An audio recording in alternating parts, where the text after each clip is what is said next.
자, 우리 1년의 마지막, 올해 마지막 과제를 해설을 해봅시다. 2022학년도 수학 능력 시험 국어인데요. 첫 번째 질문 독서 이론입니다. 독서 이론 한번 봅시다. 어떤 독서 이론도 이 한 장의 사진만큼 독서의 위대함을 분명하게 말해주지 못할 것이다. 지금 이거 보면 전쟁으로 폐허가 됐는데 거기서 사람들이 책 찾아보고 있는 거죠. 그러니까 자, 런던의 한 건물 모습인데 폐허 속에서도 사람들이 책을 찾아서 서가 앞에 선 이유가 뭘까?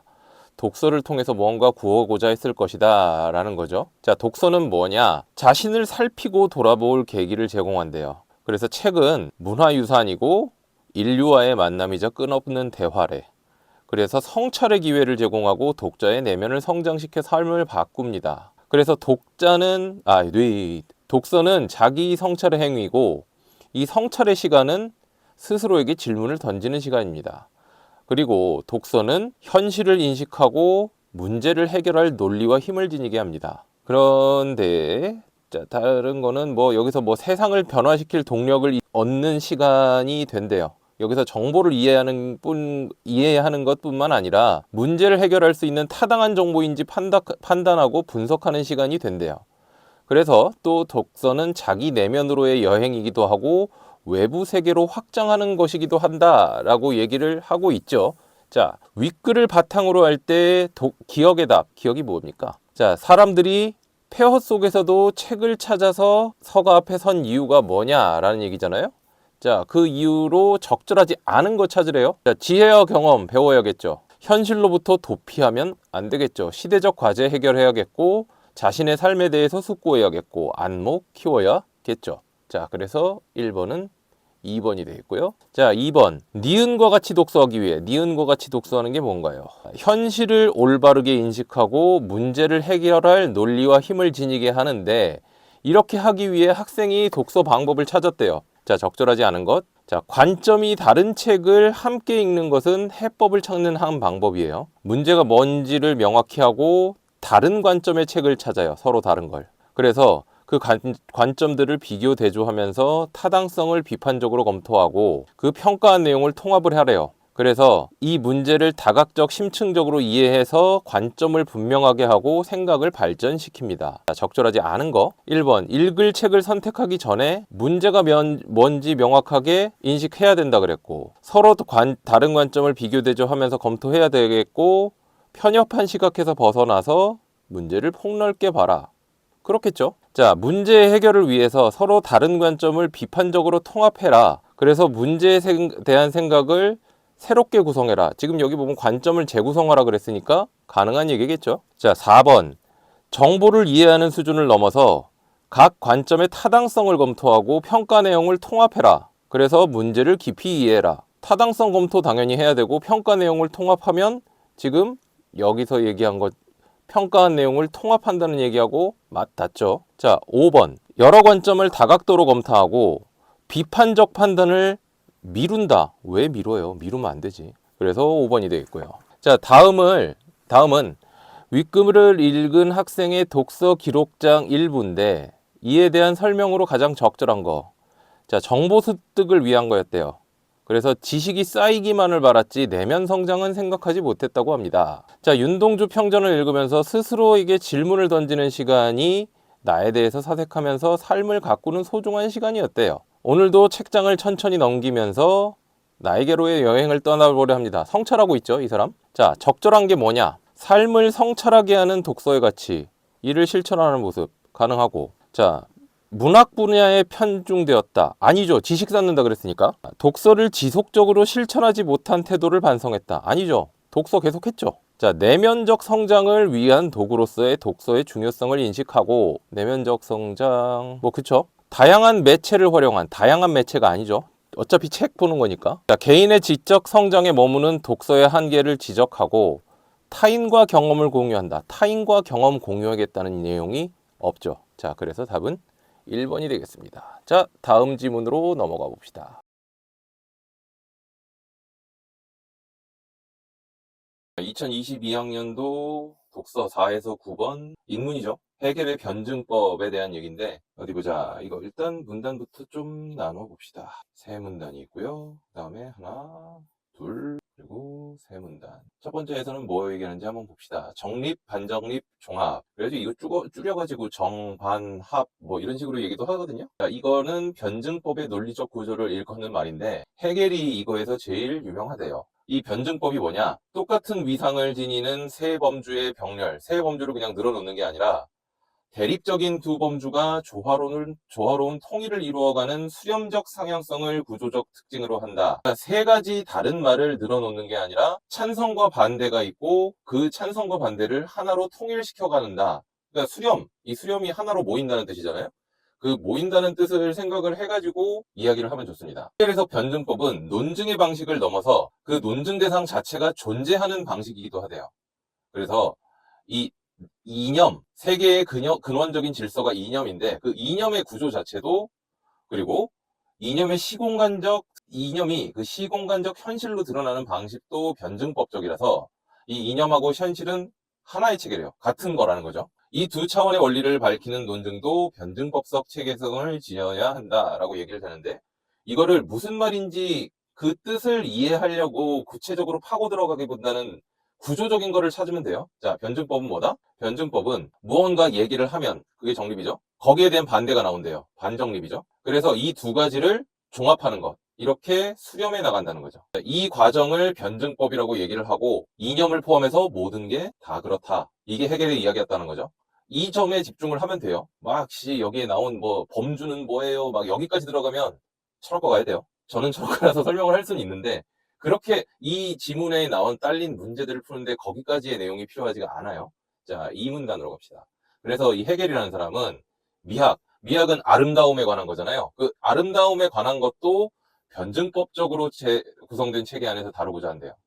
자, 이 사람한테 예술이라는 거는 종교랑 철학하고 똑같이 이게 절대정신의 형태 중에 하나래요. 자, 이 절대정신의 형태라 그랬으니까 이것도, 자, 뜻 생각하지 말고 절대정신이 여러 개의 형태가 있는 거죠. 그러니까 종교도 절대정신이고 철학도 절대정신이고 예술도 절대정신인 거예요.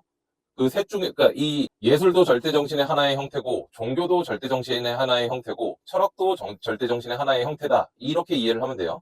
그렇게 되는데 이 절대정신이 뭐냐? 이념을 인식하는 인간 정신의 영역을 절대정신이라고 얘기를 한대요. 그래서 예술이랑 종교랑 철학은 절대적 진리를 동일한 내용으로 하고 이게 그냥 인식 형식이 다른 거다. 그래서 이 절대정신의 세 형태에 대응하는 형식은 직관이랑 표상이랑 사유인데, 직관은 물질을 감각적으로 지각하는 거고 표상은 물질하고 상관없이 마음속에서 심상을 떠올리는 거고, 사유는 개념을 통해 파악하는 논리적인 지성이래요. 그래서 이거를 직관하는 절대정신, 그러니까 이게 예술이죠. 표상하는 절대정신, 그러니까 이게 종교겠죠. 위에 나온 대로라면. 자, 사유하는 절대정신, 이게 철학이겠죠. 해겔에 따르면 직관의 외면성과 표상의 내면성은 이게 정립이 되겠고 이게 반정립이 되겠죠. 이게 종합인 거고, 이에 맞춰 예술의 객관성과 종교의 주관성은 철학에서 종합된다. 지금 예술이 객관성이라고 얘기를 하고 있어요, 이 사람은. 그렇기 때문에 이 사람은 미학도 변증법이래요. 그런데 미학이 변증법인데 왜 그러냐? 이 미학의 대상이 뭐라고? 예술이라고 그랬죠. 예술은 종교랑 철학하고 마찬가지로 절대정신의 한 형태인데, 이 예술이, 자, 얘네가 절대정신인데 형식이 다르대요. 어떻게 다르냐? 얘는 직관이고 얘는 표상이고 얘는 사유래요. 사유하는 절대정신이래요. 그래서 얘가 정립이고 얘가 반정립이 돼서 사유에서 종합이 된다는 거죠. 그러니까 이 구조만 계속 바라보고 있으면 돼요. 그렇게 되는데, 자, 3문단으로 봅시다. 근데 형식이 다르다 그랬죠? 그래서 내용을 인식하는 수준은 차이가 있대요. 해겔한테서 이 절대적 진리라는 거는 논리적이고 이성적인 거예요. 그러니까 논리적이고 이성적인 거니까 철학으로 가야 된다는 거죠. 이러한 내용을 예술은 직관하고 종교는 표상하고 철학은 사유를 하니까 이게 등급이 있어요. 그래서 예술은 되게 단계가 낮은 거고 종교는 그거보다 조금 높고 철학은 완전한 단계라는 거죠. 그래서 진짜 절대정신은 철학에 따르는 것 뿐이다. 예술이 절대정신으로 기록할 수 있는 거는 옛날에 인류가 아주 무식할 때 머나먼 과거에만 그랬다라는 거죠. 그러니까 절대적 진리는 논리랑 이성을 따르는 것이기 때문에 이게 예술, 종교, 철학 순으로 등급이 생긴다. 낮은 거고 이게 높은 거라는 거죠. 자, 이렇게만 받아들이면 됩니다. 자, 1문단 봅시다. 변증법의 매력은 종합에 있다. 이 사람은 이제 그 해겔의 변증법을 평가하는 글인 것 같은데. 그래서 종합의 범주는 두 대립적 범주. 얘네가 얘기하는 게 뭐예요? 앞에 나왔던 정립하고 반정립을 얘기하는 거죠. 어느 한쪽이 이기면 안 되고 두 범주의 고인질적 규정이 소멸되는 중화 상태로 나타나도 안 된다. 자, 이거를 제가 수업 시간에는 이렇게 설명했죠. A 더하기 B가 C가 되는 것. 그러면 이 C에는 A랑 B의 흔적이 하나도 안 남아 있잖아요. 그죠? 그래서 종합은 양자의 본질적 규정이 유기적 조화를 이루어서 질적으로 고양된 최상의 범주가 생성됨으로써 성립하는 것이다. 그러니까 이제 이것도 구조적으로 생각을 하는 거예요. 그러니까 이 종합이라는 건 뭐냐면 본질적 규정이 남아 있어야 되니까 자 A랑 B를 더했으면 AB가 돼야 된다는 거죠. 아니면 A 프라임이 되거나 A 프라임 B 프라임이 되거나 이런 방식으로 A, B의 흔적이 남아 있어야 된다는 거죠. 자, 그러니까 종합은 1문단에서 제일 중요한 거는 이거죠. 종합은 정립과 반정립의 본질적 규정을 포함하고 있어야 한다. 그 얘기죠. 자, 2문단으로 갑시다. 그래서 해겔이 강조한 변증법이 뛰어난 게 이 점이라는 거죠. 그래서 이 사람이 변증법을 가지고 되게 정합적인 앞뒤가 딱딱 맞는 학문 체계를 만들어내는 게 기획이라는 거죠. 근데 그거 성공했냐? 라고 했더니 미학에 관한 한 그렇다는 답변은 쉽지 않을 것이다. 그러니까 이 사람은 미학을 변증법으로 해석한 해겔의 방식이 틀렸다라고 생각하는 거죠. 미학을 변증법으로 해석한 해겔의 기획이 실패했다. 자, 지성의 형식을 직관, 표상, 사유. 아까 예술, 종교, 철학 순으로 봤죠. 그래가지고 절대 정신을 이렇게 나눴는데 이거는 변증법 모델상으로 외관상으로는 변증법 모델인데 근데 내용을 보면 어떠냐 보면 이게 직관에서 사유로 가면서 외면성, 겉으로 드러나는 게 점점 없어지고 내면성이 점차 강화되고 있다. 그래서 예술로부터 철학에 이르면서 객관성이 점점 없어지고 주관성이 점점 강화된다. 이거 흔적이 있는 게 아까 여기 가에서 요 얘기죠. 예술의 객관성과 종교의 주관성이 철학에서 종합된다. 이런 얘기가 나왔죠. 근데 이 사람은 그걸 어떻게 해석했어요? 객관성이 지워지고 주관성이 강화된다라고 해석을 하고 있다는 거죠. 자, 근데 이 사람은 그걸 뭐라고 봤어요? 진짜 변증법적으로 종합한 게 아니다, 그거는. 왜 그러냐? 이 직관의 외면성, 그리고 예술의 객관성은 감각적으로 지각하는 게 중요한 건데, 이게 종합의 단계에서 완전히 없어져 버리니까. 자, 이 사람은 아까 서두에서 뭐라고 얘기했어요? 종합이 정립과 반정립의 내용을 포함하고 있어야 된다 그랬는데, 지금 해겔의 방식이 어땠다는 거예요? 예술과 직관이 가지고 있는 그 객관성이 철학으로 종합되면서 없어져 버렸다는 거죠. 이렇게 되는 거죠. 자, 해겔의 미학, 이렇게 합시다. 미학 변증법이라고 합시다. 우리가 이름을 붙입시다. 은 예술과 직관의 객관성을 철학으로 종합하면서 빼먹었다. 그래서 실패했다. 그 얘기죠. 자, 변증법에 충실하려면 해겔은 철학에서 성취된 완전한 주관성이 다시 객관화되는 단계에 절대정신을 추가했어야 한다. 왜요? 이 사람이 처음에 얘기했죠. 종합은 아까 A 더하기 B는 AB라 그랬는데 지금 이 철학 단계에서 대해서 얘기하는 거잖아요. 근데 예술을 객관적이라 그랬고 B, 종교 주관적이라 그랬죠. 그러면 철학에서는 주관하고 객관이 다 있어야 되는데 지금 철학에서는 완전한 주관성이라고 얘기했으니까 객관성이 없어졌잖아요. 그러니까 객관성을 다시 집어넣어야 됐다는 거죠. 예술은 철학 이후에 자리를 차지할 수 있는 유력한 후보이다. 예술이 아주 훌륭한 거래요. 왜 그러냐? 많은 예술 작품이 사유를 매개로 해서만 설명되는 거 아니냐. 그리고 그거 해결 네가 잘 알고 있지 않느냐. 그래서 방법과 철학 체계 간의 불일치는 아쉽다. 자, 그러면 3번은 이거죠. 산문단의 얘기는 완전한 종합을 위해서는 그러니까 예술이 객관적이라 그랬죠. 그리고 종교가 주관적이라 그랬죠. 이거를 합쳤더니 철학이 됐잖아요. 이게 지금 완전한 주관성이래. 근데 이 객관이 빠져 있으니까 이 사람 얘기는 뭐냐? 재객관화가 필요하다는 거죠. 이 얘기를 한 거죠. 자, 여기까지 설명을 가지고 우리가 이제 실제로 수업 시간에 문제는 풀어봤으니까 다른 변형 문제나 이런 것들을 풀어보면서 이 개념적인 것들은 아마 선생님들이 잘 안 물어볼 거고 자, 이거와 관련된 구조만 중점적으로 이해를 하면 됩니다. 저희가 그래서 최대한 이거 자세한 얘기를 빼고 구조적으로만 설명을 하려고 했는데 이 구조만 알고 있으면 사실은 이 지문 자체를 그렇게 어렵게 생각해야 할 만한 그런 글은 아니에요. 그래서 너무 겁먹지 말고 문제에서 이걸 어떤 방식으로 변형하는지 한번 확인하고 나머지는 수업 시간에 해결하도록 합시다. 자, 고생하셨습니다.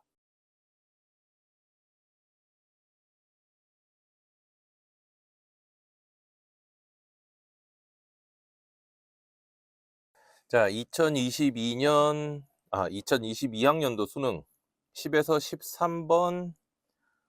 지금 이게 브레턴 우즈 체제와 트리핀 딜레마인가 하는 녀석이었는데요. 자, 일단은 이런 거 할 때는 문단부터 쪼개봐야죠. 하나, 둘, 셋, 넷. 자, 네 문단짜리입니다. 자, 기축통화는 국제거래의 결제수단으로 통용되고 환율 결정의 기준이 되는 통화이다. 기축통화는 결제수단이고 환율 결정의 기준이 되는 통화래요. 자, 1960년에 트리핀 교수가 브레턴 우즈 체제에서의 기축통화인 달러화가 뭔가 구조적으로 모순이 있다 그랬대요. 한 국가의 재화와 서비스의 수출입 간 차이인 경상수지. 그냥 이제 경상수지라는 말이 뭐냐? 어떤 국가가 재화와 서비스, 이 재화라는 게 물건이고,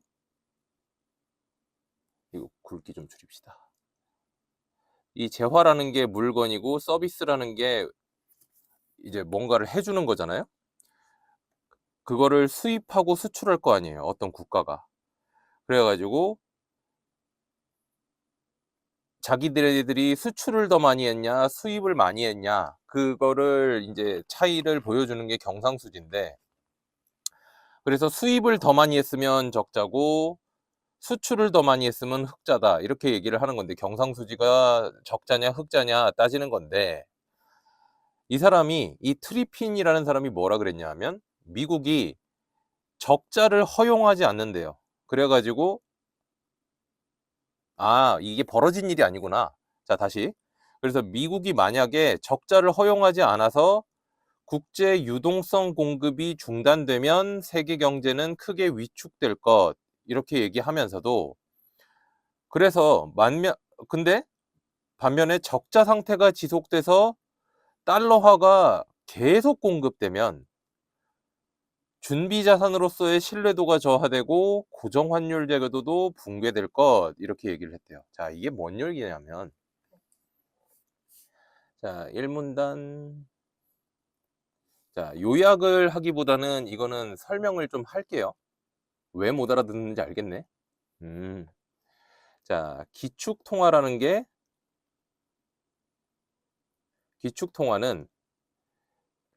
국제거래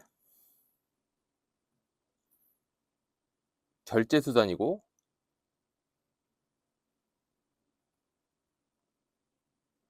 그리고 환율 결정 기준이래요. 자, 그리고 나라마다 경상수지라는 게 있어요. 이거는 이제 수출입의 결과인데, 이게 이제 수입이 많으면 적자고 수출이 많으면 흑자인데, 자, 이 기축통화가 1960년 당시에는 기축통화가 미국 달러라는 거죠. 그런데 문제가 뭐냐 하면, 미국이 만약에 우리가 흑자만 보겠다, 이렇게 주장을 하면, 이게 경상수지 적자를 허용하지 않는다라고 얘기하는 거잖아요. 그러면 유동성 공급이 중단된다. 이 유동성 공급이라는 거는 화폐 공급이랑 같은 말이거든요. 그러니까 우리가 흑자 볼 거야 라고 얘기하면 유동성 공급이 중단되고 세계 경제가 위축된다는 거죠. 자, 근데 만약에 미국이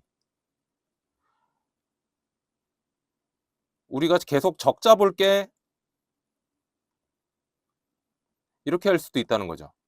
그러면 적자 상태가 지속된다라고 하면 그 달러가 계속 많이 공급되는 거잖아요.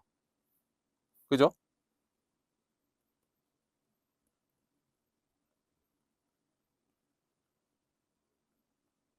그러면 문제가 뭐냐면 신뢰도가 떨어지고 고정 환율이 붕괴된다.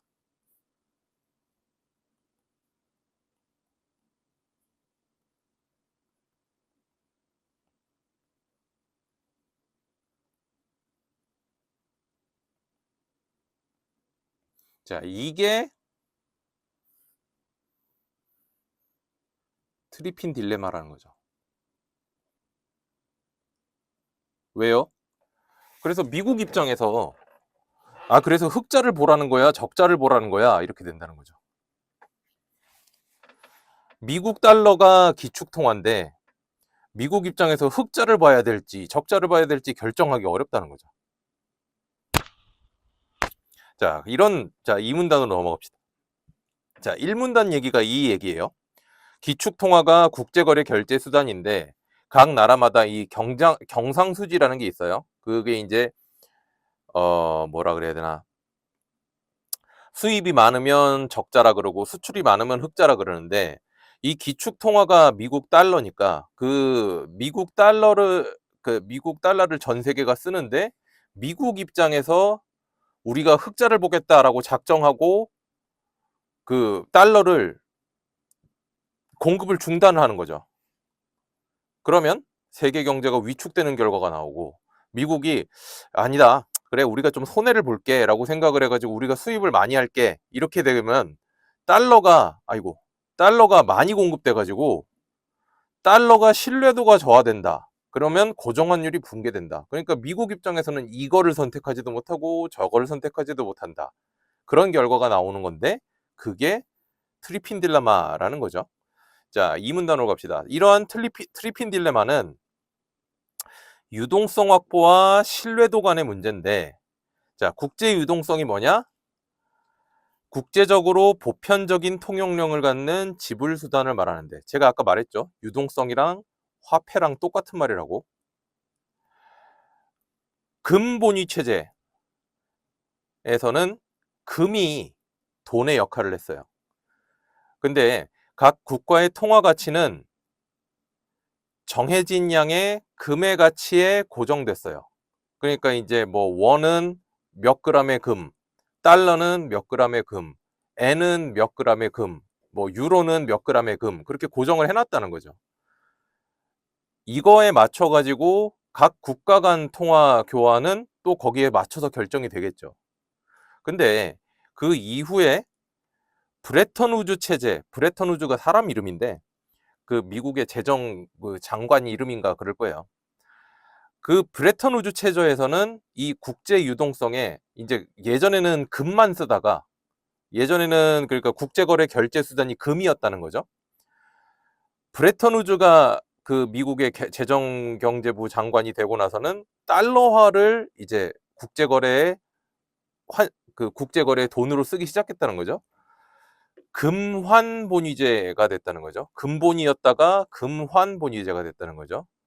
이게 1944년인데 1944년에 성립된 이 체제는 미국 중앙은행의 금태환 조항에 따라 금 1온스에다가 35달러를 언제나 맞교환해 줘야 한다라는 의무를 지게 했대.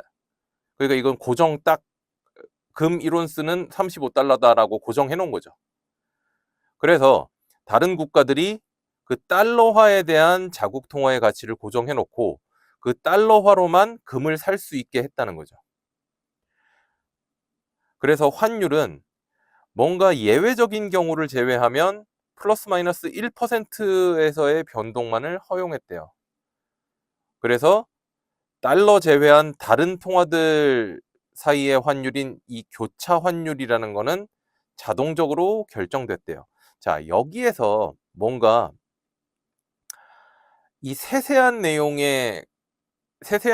간의 그 세세한 내용의 디테일은 너무 많이 생각하지 말고 여기 나와 있는 것만 생각하시면 돼요. 자, 이게 1문단 내용이었고 2문단을 그러니까 요약한다기보다는 정리할게요. 자, 트리핀디라는 말은 그러니까 위에 나온 얘기죠. 유동성하고 신뢰도 사이의 문제죠. 자, 처음에는 그러니까 여기서 역사 얘기해 주는 거죠. 처음에는 근본위 체제였다가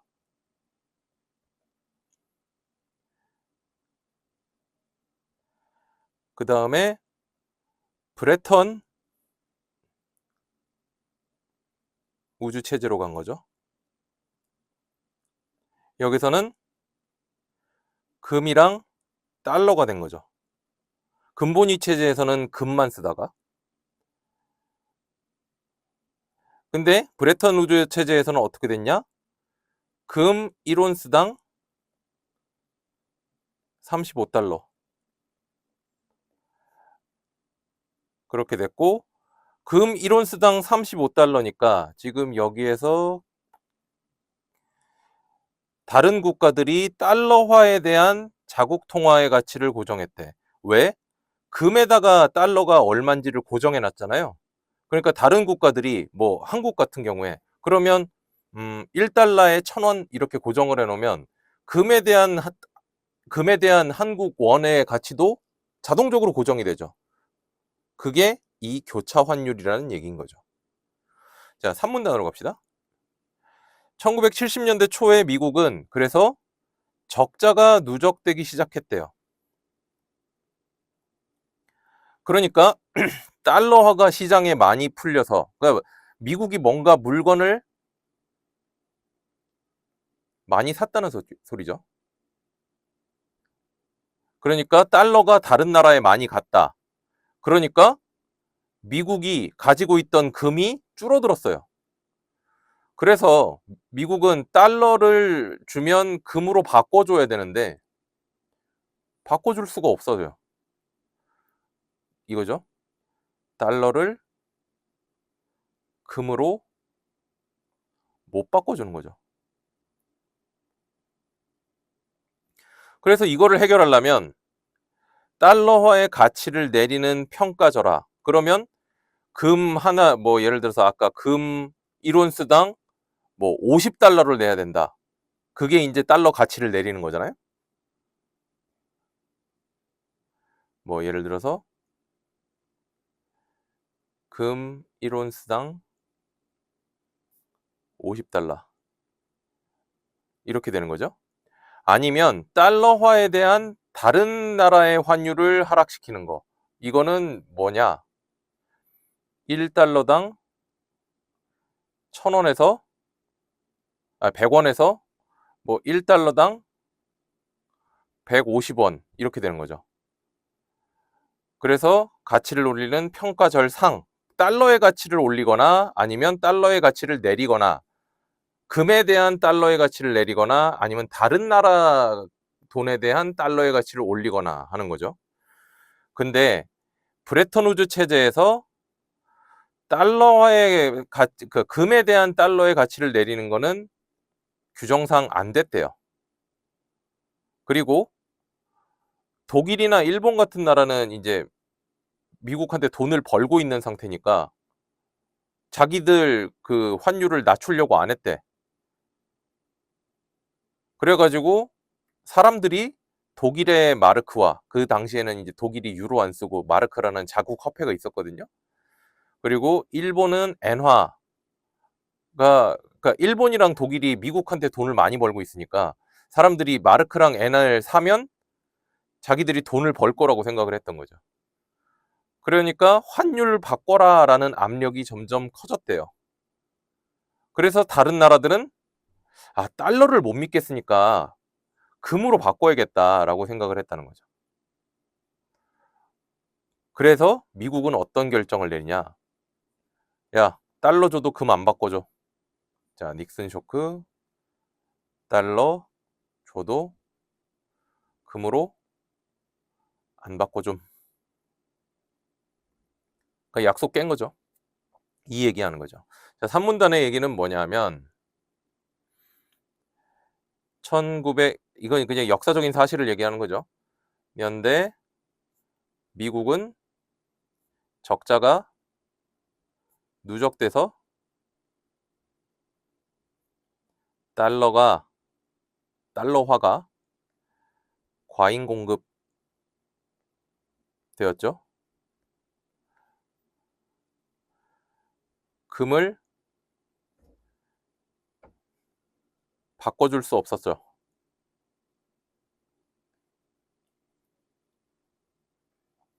그래서 평가 절하를 하거나 혹은 평가 절상을 해야 돼요. 근데 평가 절하는 금에 대해 해야 되는 거고, 그리고 평가 절상은 다른 나라, 다른 화폐에 대해 평가 절상을 해야 되는데, 근데 평가 절하는 불가능하다며, 규정상. 근데 평가 절상은 다른 나라들이 안 하려고 하죠. 그죠? 그러니까 미국이 어떻게 했냐? 응, 금으로 안 바꿔줘. 이렇게 결정을 했다는 거죠. 자, 그래서 브레턴 우즈 체제가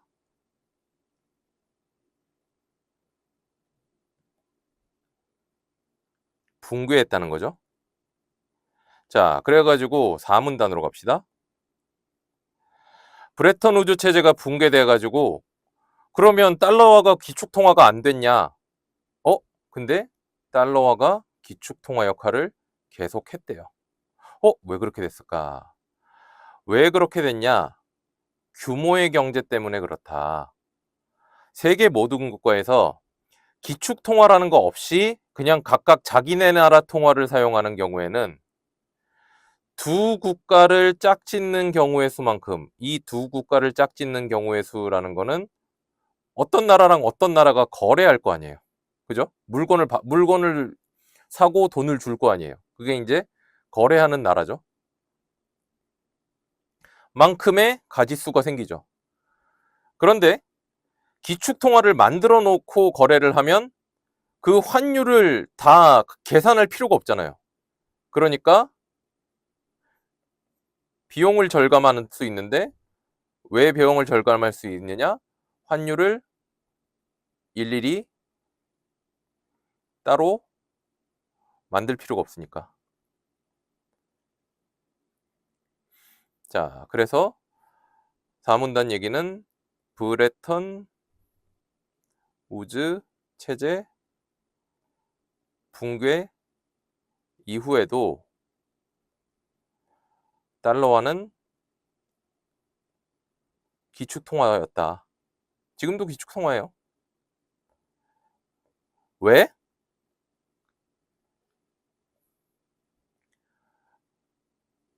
그게 더 편하니까. 환율을 일일이 따로 만들 필요가 없게 되니까. 이 얘기라는 거죠. 자, 여기까지가 되겠고요. 문제 한번 풀어보시고, 또 학원에서 제가 그 관련된 변형 문제들을 또 주게 될 테니까 그 문제를 풀다 보면 내가 뭘 잘못 이해했는지 그런 것들을 판단할 수 있겠죠. 자, 여기까지 하겠습니다.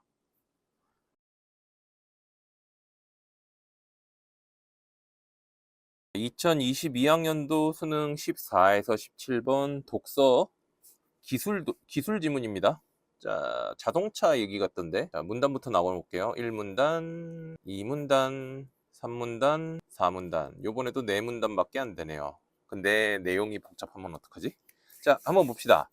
주차하거나 좁은 길을 지날 때 운전자를 돕는 장치가 있대요. 자, 이 중에 차량 전후 좌우에 장착된 카메라로 촬영한 영상을 이용해서 차량 주위 360도의 상황을 위에서 내려본 것 같은 영상을 만들어서 차 안의 모니터를 통해 운전자에게 제공하는 장치가 있대요. 자, 운전자에게 제공되는 영상이 어떻게 만들어지는지 알아보자. 이거 그러니까 문제 푸는 데는 전혀 상관이 없지만 이 제공되는 장치를 어라운드 뷰라 그러거든요. 자, 그러니까 1문단 내용은 그 어라운드 뷰 소개죠. 그러니까 카메라의 전후좌우 카메라, 그러니까 차량의 전후좌우 카메라를 설치해서 그 전후좌우 설치한 카메라의 영상을 합쳐서 마치 차량 주위의 상황을 위에서 내려본 것 같은 영상을 만들어서 운전자에게 제공한다. 자, 카메라 영상을 합쳐서 위에서 내려다본 영상을 운전자에게 제공. 이 얘기죠. 자, 2문단으로 갑시다. 먼저 차량 주위 바닥에 바둑판 모양의 격자판을 펴놓고 카메라로 촬영한다. 자, 격자판이라는 거는 요 얘기예요. 이렇게 생긴 거를 격자판이라 그래요. 자, 이 장치에서 사용하는 광각 카메라는, 광각이라는 거는 각이 넓은 이란 소리예요. 큰 시야각을 갖고 있어서 사각지대가 줄지만, 사각은 각이 죽어서 안 보이는 이란 소리고, 그러니까 넓으니까, 그 각이 넓으니까 사각지대가 줄어들었겠죠. 그래서 빛이 렌즈를 지날 때, 근데 문제가 뭐냐면 렌즈 고유의 곡률 때문에 중심부는 볼록하고 중심부에서 멀수록 더 휘어지는 현상이 있대요. 그게 뭐냐? 렌즈에 의한 상해 왜곡이래요. 근데 이 왜곡에 영향을 주는 카메라 자체의 특징이 뭐냐? 그거를 이제 내부 변수라고 얘기를 하고 왜곡 계수로 나타낸대요. 근데 이거를 미리 알고 있으면 왜곡 모델을 설정해서 그거를 보정할 수 있다는 거죠. 미리 좀 조정할 수 있다는 거죠. 한편 차량에 장착된 카메라의 기울어짐, 이제 뭐 차량에 붙일 때도 뭐 요각으로 설치하고 조금 높게 설치하고 낮게 설치하고 그렇게 할 거 아니에요? 그런 걸로 인해 발생하는 왜곡의 원인을 외부 변수라고 하는데, 촬영된 영상하고 실세계의 격자판을 비교하면 영상에서 격자판이 회전한 각도나 격자판의 위치 변화를 통해서 카메라가 기울어진 각도를 알 수 있으므로 왜곡을 보정할 수 있다. 자, 그러면 이 문단의 얘기는 뭐냐 하면 차량 주위 바닥에 격자판을 놓고 촬영하죠. 그러면 카메라 자체 왜곡이 있다 그랬죠. 이거를 내부 변수라고 하고, 그리고 카메라 설치 각도, 제가 이거는 해석한 말인데 이거 카메라의 기울어짐 이런 거잖아요. 이게 외부 변수죠. 이런 거를 고려해서 격자판하고 비교하는 거죠. 그래서 보정한다는 거죠. 뭐를? 왜곡을. 이 문단의 얘기는 이 얘기죠. 자, 3문단. 자, 왜곡 보정이 끝나면 영상에 있는 영상의 점들을 다 찍어놔요. 그래서 영상의 점들에 대응하는 3차원 실세계들의, 이건 실제 세계라는 얘기예요. 점들을 추정해서 이걸로부터 멀고 가까운 효과가 제거된 영상을 얻는 시점 변환이라는 게 필요하대요. 자, 왜 그런가? 카메라가 3차원의 세계를 2차원 영상, 왜냐하면 우리가 보는 거는 화면은 평면이니까, 우리가 사는 세계는 이런 공간인데 공간을 사진으로 그 화면으로 찍으면 평면이 되잖아요. 공간이 평면이 되잖아요. 그러면 크기가 똑같은 물체라도 멀리 있으면 더 작게 나타나죠. 이게 원근 효과죠. 근데 이게 위에서 내려다 볼 시점에서는 물체 크기가 똑같아야 되잖아요. 그래서 자, 왜곡 보정 이후에는 원근 효과를 제거해서 시점 변환을 해야 한다. 왜냐? 위에서 내려다 보는 걸로 바꿔야 되니까. 우리가 지금 앞에서 보다가 위에서 보는 걸로 바꿔야 되니까. 자, 4문단. 아이고. 왜곡이 보정된 영상에서 몇 개의 점하고 그거에 대응하는 실세계 격자판, 아까 바닥에 깔아놓은 거, 그 점들의 위치를 알고 있으면 영상의 모든 점들과 격자판의 점들 간의 그 대응 관계 맞춰 놓은 거를 가상의 좌표계를 이용해서 적어 놓을 수 있다는 거죠. 기술한다는 얘기는 그냥 적어 놓는다는 얘기인데, 이 대응 관계를 이용해서 영상의 점들을 격자의 모양과 격자 간의 상대적인 크기가 실제 세계에서와 똑같게 유지되도록 한 평면에 놓으면 2차원 영상으로 나타난대요. 자, 말이 어렵죠. 이게 뭔 얘기냐면, 자, 왜곡을 보정했어요. 아까 그러면 왜곡을 보정한 상태에서 몇 개의 점을 딱 찾아요. 그 다음에 그거에 맞는 격자판의 점을 이어 놓는 거죠. 자, 그거를 이용해서 그 영상의 점들을 실제 세계하고 똑같게 맞도록 한 평면에 딱 놓으면 그게 영상이 2차원 영상이 된다는 거죠. 그게 위에다 내려다보는 영상이 된다는 거죠. 자, 이 같은 방식으로 각 방향의 영상을 다 합성해다. 왜냐하면 아까 전후 좌우 카메라가 다 있다 그랬죠. 자, 그러면 이렇게 되는 거죠. 여기서는 왜곡 보정한 영상을 보정한 영상에서의 점들과 실색의 격자판의 점들을 대응시켜요. 대응시킨 이게 가상의 좌표가 되는 거죠. 이게 가상의 좌표가 됐죠. 이 점들하고 이 점들을 대응시켰죠. 그게 가상의 좌표인데 이게 한 평면에 놓으면 2차원 영상이 된다는 거죠. 자, 이게 한 카메라의 영상이죠. 이거를 여러 카메라의 영상을 합치면 된다는 거죠. 그러면 위에서 내려본 것 같은 영상이 만들어진다는 거죠. 이 얘기를 하고 있는 겁니다. 자, 여기까지 되겠고요. 아까 봤던 그 브레턴 우즈 체제에 비교해서는 확실히 과학이나 기술이 나와 있는 대로 읽으면 되니까 덜 복잡한 것 같은데, 이것도 마찬가지로 문제를 좀 풀어보고, 우리가 뭔가 잘못 이해하거나 오해한 게 없는지 확인을 좀 더 해보도록 합시다. 자, 고생하셨습니다.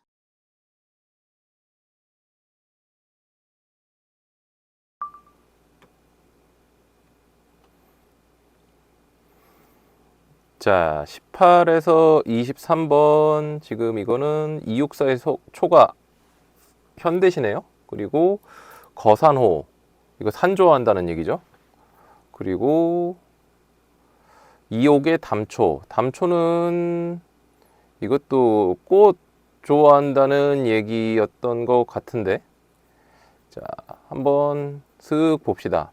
자, 264의 초가 같은 경우는, 자, 구겨진 하늘은 묵은 이야기책을 편듯 돌다물이 고성같이 둘러싼 산기슭, 박쥐 나라의 밑에 황혼이 묻혀오면 이제 해가 진 거죠.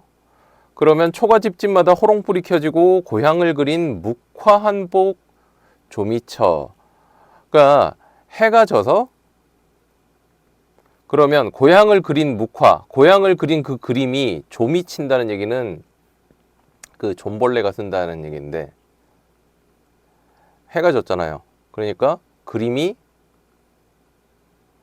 사라진다는 얘기겠죠. 왜? 밤이 됐으니까 어두워지니까. 자, 그 띄엄띄엄 보이는 그림 조각은 이제 밤 됐으니까 그림 조각이 띄엄띄엄 보이겠죠. 앞밭에 보리밭에 말매나물 캐러 간 가시네는 가시네와 종달소의 소리에 반해 빈 바구니 차고 오긴 너무도 부끄러워 술래짠 두 뺨 위에 몸에 꽃이 피었고, 그러니까 부끄러워서 얼굴에 발그레해졌다 그 얘기고, 그네줄에 비가 오면 풍년이 든다더니 암내강에 시래나무 밀려나리면 젊은이와 뗏목을 타고 돈 벌러 항구로 흘러간 몇 달에 서리빨 입져도 못 오면 바람이 분다. 피로 가꾼 이삭이, 지금 피로 가꿨다는 거 보니까 농사가 그렇게 쉽진 않은 모양이죠. 어차피 264니까 또 일제강점일 거 아니에요? 근데 그게 참새로 날아간대. 아, 참새가 먹었구나. 곰처럼 어린 놈이 북극을 꿈꾸는데 늙은이와 싸우는 입김도. 이 부분은 뭔가 그러니까 현실이 고통스럽다는 건 알겠는데, 이 늙은이는 늙은이와 싸운다는 거는 뭔 얘기인지 모르겠어요. 자, 벽에 서려 성에 끼는 한겨울 밤은 동네의 밀고자인 강물조차 얼어붙는다. 이 동네의 이야기를 다른데 알려주는 강물조차 얼어붙어서 그 동네의 이야기를 알려주지 않는다. 뭐 그런 얘기네요. 자, 그런 거고, 이거는 너무 산 좋다, 나 산 너무 좋아한다 라는 얘기잖아요. 이건 너무 쉬운 거고. 그리고 다는 봅시다. 온갖 꽃들이 요란스럽게 터져서 광채가 찬란해요. 향기가 나요. 그래서 꼴배는 자가 낫을 가지고 와서 막 베어놨는데 아쉬워하지도 않아요. 그래서 탄식을 했어요. 야, 땅이 낳고 하늘이 기르는데 만물이 자라면서 모두가 은혜를 입어요. 이에 따스한 바람이 불어서 단비를 내려 온 둘레를 문드리는데 천기를 함께 타고난 형체를 부여받아서 각기 그 자질에 따라서 고운 자태를 드러내는 거잖아요. 자, 모란의 진기하고 귀중함, 해당화의 곱고 아름다움 견주어 보면 뭐 크고 작은 차이는 있겠지만 그 어찌 공교함과 졸렬함에 다른 헤아림이 있겠니? 꽂히면 다 이쁜 거 아니니? 그 얘기죠. 그런데도 귀함이 저와 같고 천함이 이와 같아서 어떤 것은 부호가의 깊은 장막 안에서 눈앞에 봄바람을 지키고 어떤 것은 종의 소나기 위에서 가을서리처럼 변해. 어떤 것은 살아남고 어떤 것은 죽는다는 거죠. 이게 어떻게 된 일이야? 이 정원은 사람 가까이 있고 교회의 땅은 멀리 막혀 있어서 가까이 있는 것은 친하고 멀리 있는 것은 잘 간과하기 때문이 아닐까? 아니면 요한과 위자는 성씨가 존엄한데 얘는 누구예요? 아, 모란의 진기한 품종. 아니면 범상한 화초는 이름이 없고 성씨가 존엄한 것은 곱게 빛나는데 이름 없는 것들은 백성 같은가? 그러니까 꽃에 무슨 계급 있냐? 라는 거죠. 아, 낳는 것은 하늘에 달려 있으나 영화롭게 하는 것은 인간에 달려 있어요. 하늘은 뭔가 이렇게 사사로움, 그러니까 개인적인 감정 같은 게 없으니까 그 조화가 균일하지만 인간은 널리 베풀지 못하니까 그러니까 막 마음이 멀어지는 것도 있고 친한 것도 있는 거예요. 하늘이 이미 낳아줬는데 또 어찌 사람이 영화롭게 하고 영화롭지 못하게 한다고 원망을 하겠어.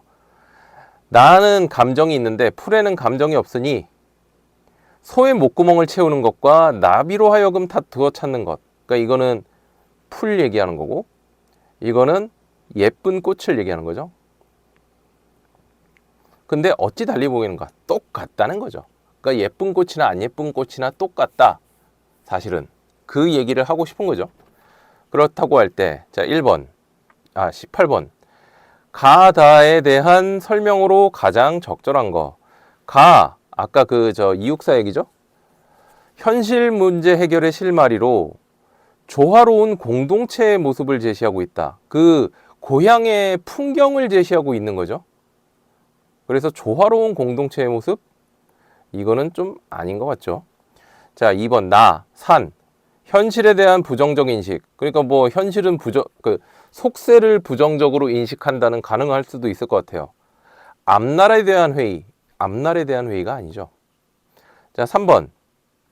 다에서는 자연과 인간의 관계를 살펴 자연을 바라보는 인간의 태도.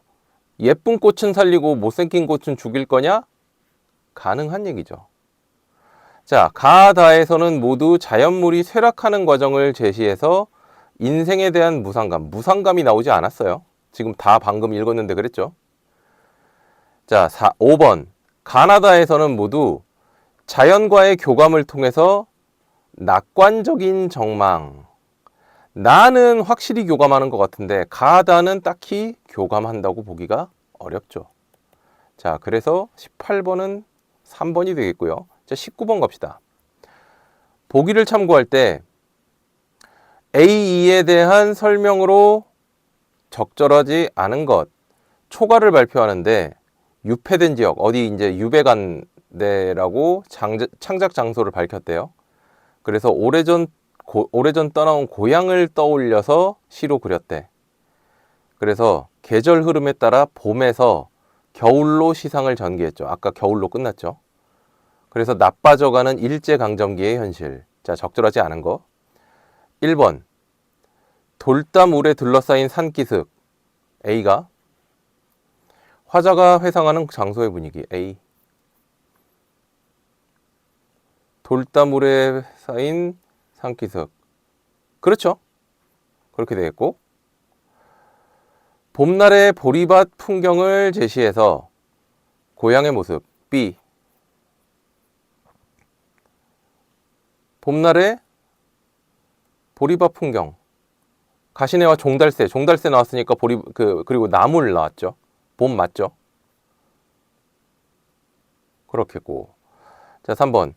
고향 사람들이 기대하던 암내각 전경을 묘사해서 소망이 이루어졌다. 자, C. 그네줄에 비가 오면 풍년이 든다더니 압내강에 시래나무 밀려나가면 젊은이는 뗏목을 타고 돈 벌러 항구로 흘러갔는데 서리빨이 잎이 져도 못 온대잖아요. 서리빨이 져도 못 온대잖아요. 지금 여기서 보면 그네줄에 비가 오면 풍년이 든다 그랬는데 압내강에 나무가 밀려서 내려가면 뗏목을 타고 돈 벌러 항구로 간다 그랬죠. 그러면 고향 사람들이 기대한 거예요? 기대한 게 아니에요. 비가 오면 풍년이라 그랬는데 나무가 쓸려가잖아요. 이거는 기대한 건 게 아니죠. 소망이 이루어진 것도 아니고 그래서 3번이 되겠고 D, E도 봅시다. D. 풍족한 결실을 이루지 못한 상황에서 현실 너머의 세계를 꿈꾸는 소년. D가 D. 어린 놈이 북극을 꿈꾼다. 현실 세계 너머를 꿈꾼다라고 봐도 되겠죠. 자, E는 강물조차 얼어붙는다. 겨울의 이미지죠. 가혹한 현실 상황. 가능하겠죠. 자, 그래서 3번이 되겠고요. 자, 20번. 화자의 태도 파악. 산에 대한 화자의 태도를 중심으로 나를 감상해라. 적절하지 않은 게 뭐냐. 산을 인간과 달리 본질을 잃지 않는 불변성을 지닌 것으로 표상하죠. 자, 그리고 산을 인간의 덕을 드러내는 데 집중하는 적극적 의지를 지닌 존재로 여긴다. 근데 봐봐요. 태고로부터 풀을 얻고요. 고요하고 너그럽고요. 자랑 안 하고요. 내 이승의 낮과 저승의 밤에 뻗쳐 있고요. 지금 산은 적극적 의지를 갖고 있진 않죠. 너무 분명하죠, 이거는. 지금 삶과 죽음을 이어준다 그랬고 고향으로 인식했고 함께하는 존재인데 산에 살면서 늘 산이 그립다 그랬으니까 지속적으로 지향해야 되기도 하죠. 자, 그래서 20번은 2번이 되겠고, 자, 21번. 다의 나에 대한 이해로 가장 적절한 것은 이라 그랬는데, 자, 꽃의 공교함과 졸렬함을 판단할 때는 형체보다는 쓰임새의 기준을 둬야 한다 라 그랬는데, 형체보다는 쓰임새 얘기를 했나요, 여기서? 형체는 있다 그랬고 쓰임새 얘기 자체가 꽃 쓰임새가 아예 없죠. 쓰임새 얘기가 아예 없고. 자, 2번. 화초의 귀함과 천함에 대한 평가는 본성에 맞게 이름이 부여되었느냐, 그거에 달려있지 않죠. 오히려 이 사람은 귀함과 천함을 구분하기 싫다는 입장이죠. 자, 3번. 풀을 영화롭게 만든 주체는 인간이 아니라 하늘이었다. 아니죠. 왜? 하늘은 조화롭다 그랬잖아. 조화가 균일하다 그랬잖아요. 하늘은 공평한데 인간이 지 맘대로 한다는 거잖아요.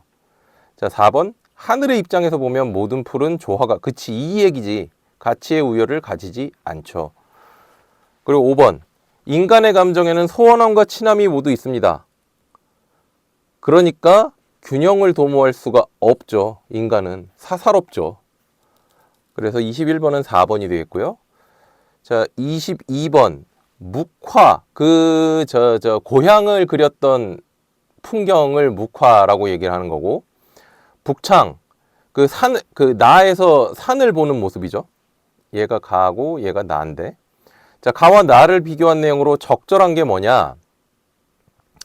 가에서는 묵화와 박쥐 날개의 이미지를 연결해서 고향의 어두운 분위기, 그럴 수 있죠. 나에서는 북창에서 바라본 산의 품에 주목해서 산이 주는 아늑한 분위기. 되겠는데? 자, 2번. 가에서 묵화는 황혼이 상징하는 현실적 상황, 그 해가 지는 거죠. 가능할 것 같고, 나에서 북창은 절망적 상황 아니고요. 가에서 묵화의 조미처라고 하는 것은 화자가 고향에 대해 느끼는 세월의 깊이 아니죠. 이거 해가 져서 그냥 해가 져서 고향의 모습이 보이지 않는 그 상황 얘기하는 거죠, 그냥. 그리고 북창을 오늘 열었다고 한 것은 산을 대하는 화자의 인식이 변화됐다. 안 변화됐죠. 이 사람은 원래 좋아했죠. 자, 4번. 묵화를 그림 조각이라고 한 것은 고향의 분절된 이미지 아니고요. 자, 5번. 가에서는 묵화에 그려진 몸의 꽃에 부끄러움의 정서 있긴 하죠. 그 여자애들에게긴 하지만. 나에서는 북창을 통해 본 보옥의 안타까움의 정서, 안타까움이 아니죠. 자, 그래서 22번은 1번이 제일 적절하겠습니다.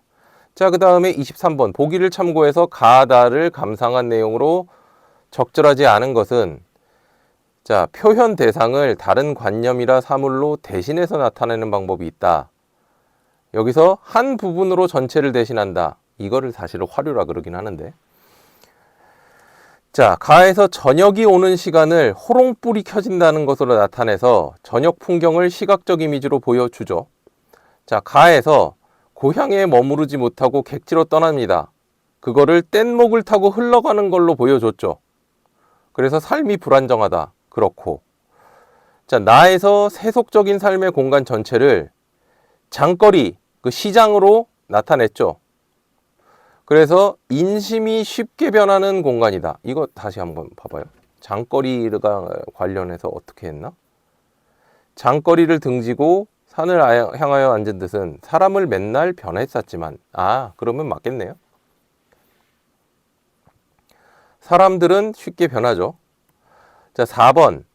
다에서 귀한 대우를 받는 삶을 부호가의 깊은 장막 안으로 나타냄으로써 인간과 가까운 공간, 지금 이 부호간의 깊은 장막 안이 그 모란 얘기하는 거잖아요. 귀한 대접 받는 애.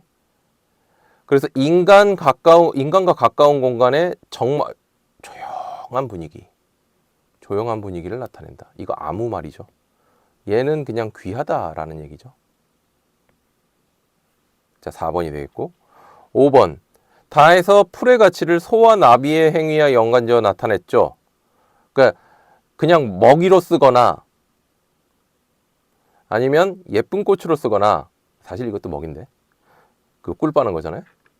하찮게 취급되는 풀과 귀하게 여겨지는 풀의 차이. 그렇죠. 그러니까 이것도 맞는 얘기겠죠. 자, 답은 4번이 되겠습니다. 자, 다음 지문으로 가봅시다.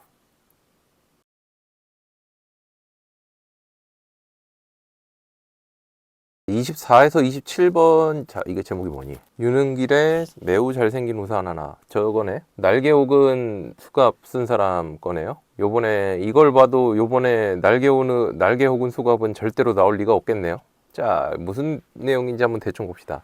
김달채 씨가 있는데 이 사람은 길거리를 배회하고 있어요. 그래가지고 막 경찰관에게 길을 묻고 뭐 흥정을 하고 막 그러는데, 실수를 가장하기도 하고 뚜렷한 목적을 드러내기도 해서 우산의 존재를 알리기 위해서 수단과 방법을 다 동원했대요. 그래서 우산이 어떻게 비치는지, 이거 그 얘기구나. 그 우산이 총처럼 보이는 거잖아요. 그래서 반응을 떠보는 작업을 일삼아서 계속해 나갔는데, 그래서 구청 호적계장의 직위에 오르기까지 자기가 몰랐던 세계가 바깥에 따로 있구나라는 거를 우산을 통해서 실질적으로 체험할 수가 있었대요. 그래서 몇 가지 결론을 얻었는데, 첫째, 서민들은 우산에 속드래. 둘째, 상대방이 무전기를 총이 아니라 무전기라고 생각한다는 건데, 자, 무전기를 지니고 있다고 알아차리는 순간부터 사람들의 태도가 달라져요. 어떻게? 이야기를 그치거나 말머리를 돌리거나 겁 집어먹고 저자세로 구는 거예요. 자, 셋째는 노골적으로 손에 쥐었을 때보다 그냥 뒷공무니에 꿰어 찬 채 우도자락을 슬쩍 들어서 케이스만 감질나게 보여주는 게 놀라게 하는데 효과적이래요. 그래서 짧은 머리를 더 짧게 깎고 스포티한 잠바 스타일로 해서 가을에 우산을 이용해서 사람들을 떠보는 색다른 취미에 빠져들기 시작했어요. 뭔가 이제 막 권력에 취한 거지. 자, 뭔가 벌어지고 있습니다. 그래가지고 뭔가 흥분과 기대감이 있어요. 이제까지 맛보지 못한 엄청난 보람을 느꼈대요. 그래서 정신없이 막 달려갔대요.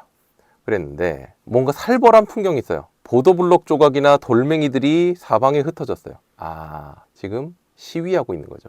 뭔가 뭐 데모한다 그러는 거죠. 불타는 자동차가 있고 박산난 건물도 있어요. 최루가스에 오염된 지역을 향해 가까이 접근을 하는데 전경대에 의해서 도로가 차단됐어요. 가가지고 이제 분위기를 살폈는데 막 함성이 기세를 울리는 중이에요. 그리고 사복 경찰관들한테 끌려오는 학생의 모습이 보여요. 그러니까 이제 한 70년대, 80년대 민주화 투쟁하던 그 시기를 반영한 거겠죠. 그래가지고 달치 씨는 자기도 모르는 사이에 전면으로 나섰는데 이봐요 거기! 그러면서 달채 씨는 버스 안으로 학생들을 밀어넣는 그 사복 경찰들한테 막 소리 질러요. 아직 어린애란 말이야. 살살 좀 다뤄. 그랬는데 어디서 그런 용기가 솟아났는지 자신도 깜짝 놀랄 정도였어요. 그랬더니 당신 뭐야? 사복 차림의 청년 하나가 달려와서 가슴을 때밀었어요. 그랬더니 나 이런 사람이요. 그래서 뒷주머니에 우산 케이스를 보였는데 청년이 신경도 안 쓰는 거죠. 당신도 저 차에 같이 타고 싶어? 빨리 집에나 들어가요. 이랬다는 거죠. 그러니까 살리고 싶은, 같이 거기 타고 싶은 생각은 없죠. 근데 그 우산 이상의 것으로 봐주지 않는다면 뭐 어쩔 도리가 없다는 거죠. 그래서 맥없이 돌아설 수밖에 없었다라는 얘기인데, 자, A의 서술상 특징으로 가장 적절한 것. A가 어느 부분이냐? 제일 처음에 그 우산 케이스를 어떻게 사용할 수 있을까라는 그 배경을 설명하는 거잖아요. 1번, 중심 인물이 알지 못하는 사건을 제시했다. 알지 못하는 사건 아니고요. 내면 변화를 회상을 통해 공간 이동에 따른, 공간 이동하고 있지 않죠 지금? 자, 동시적 사건들의 병치로 사건에 대한 다른 관점. 지금 뭐 사건이 여러 개가 아니죠. 4번, 한 가지의 목적으로 수렴되는 인물의 의도적인 행위들을 나열하고 있죠. 그 우산 가지고 이 사람한테 보이고 저 사람한테 보이고 그러고 있다는 거잖아요. 자, 그리고 상대를 달리하여 버리는 인물들의 행동을 서술하여 점점 심화되는 갈등. 갈등이 그렇게 크게 나오진 않죠. 그냥 사람들이 놀랬다는 거지. 자, 그래서 24번에는 4번이 되겠고, 자, 25번 윗글의 내용에 대한 이해로 가장 적절한 것. 새로운 습관을 익히려는 김달채는 비 오는 날을 기다린다. 비 오는 날이었나요? 청명한 가을날이죠. 그죠? 비 오는 날 아니고요. 자, 꾀죄죄한 몰골이 김달채는 사람들이 자신을 무시하는 태도를 변화시키기 위해 무전기를 보여주는 게 아니라 사람들이 쪼는 모습이 즐거워서 그런 거죠. 자, 3번. 흥미를 느낄 만한 일이 벌어지고 있음을 짐작하고 나서 행인들과 달리 시위 현장으로 향하죠. 그렇죠. 3번이 되겠고, 시위 진압의 영향으로 고통받았다. 지가 고통받은 게 아니라 학생들을 막 잡아넣으니까 거기에 소리를 지른 거죠. 자, 닭장차에 끌려가던 김달채는 건물 모퉁이에서 들려오는 함성에 안도감을 느낀다. 그런 거 없고요. 자, 26번. 기억, 니은. 기억, 니은이 뭔가? 케이스. 기억은 케이스고, 니은은 우산 이상의 것. 자, 케이스와 우산 이상의 것. 자, 이것에 대한 이해로 적절하지 않은 것은 김달채는 케이스를 우산 이상의 것으로 인식하는 사람이 있다는 사실을 발견했고, 효과적으로 이끌어낼 수 있는 케이스의 사용법을 알아차렸죠. 일부 극소수의 사람들에게는 우산 이상의 것을 가진 사람으로 보이려는 그 사복한테는 실현되지 않았죠. 그죠? 자, 우산 이상의 것에 익숙하지 않은 거리의 시민들이 케이스를 우산 이상의 것으로 착각한다고 판단하는 거죠. 자, 사복 차림의 청년은 우산 이상의 것에 익숙해서 김달채의 의도를 알아채는 게 아니라 이 사람은 그냥 아예 뭐야? 이렇게 아예 몰랐죠. 이게 뭐야? 그냥 알아차리지 못한 거죠. 그러니까 실망한 거죠. 자, 그 다음에 27번.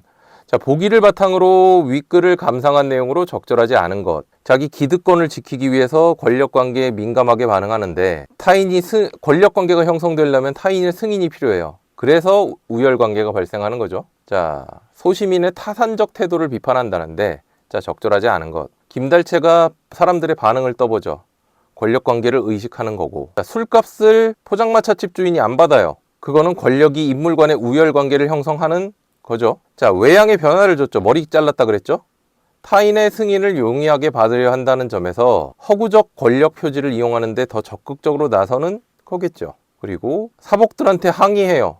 자신도 모르게 용기를 냈죠. 자신감 이겠고. 자, 비표를 단 청년 앞에서 돌아서요. 학생들과 맺은 유대관계를 단절하여 기득권을, 이거는 상관없죠. 그냥 자기 그 우산 이상의 자기 우산 케이스를 못 알아보니까 쫄아가지고 자기가 도망간 거죠. 그래서 5번이 되겠습니다. 자, 다음 지문으로 넘어가 봅시다.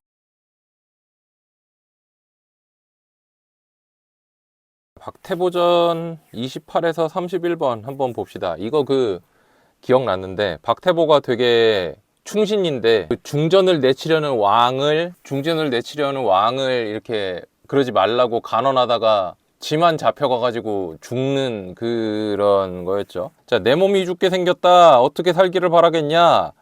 내가 죽거든. 너네도 죽기로써 간언을 해서 왕비를 내치지 못하게 해서 그랬더니 같이 이름 올렸던 상소 선비들이 아이고 너는 죽기로써 간하다가 어명을 입고 사경이 됐는데 우리도 탓이 있잖아.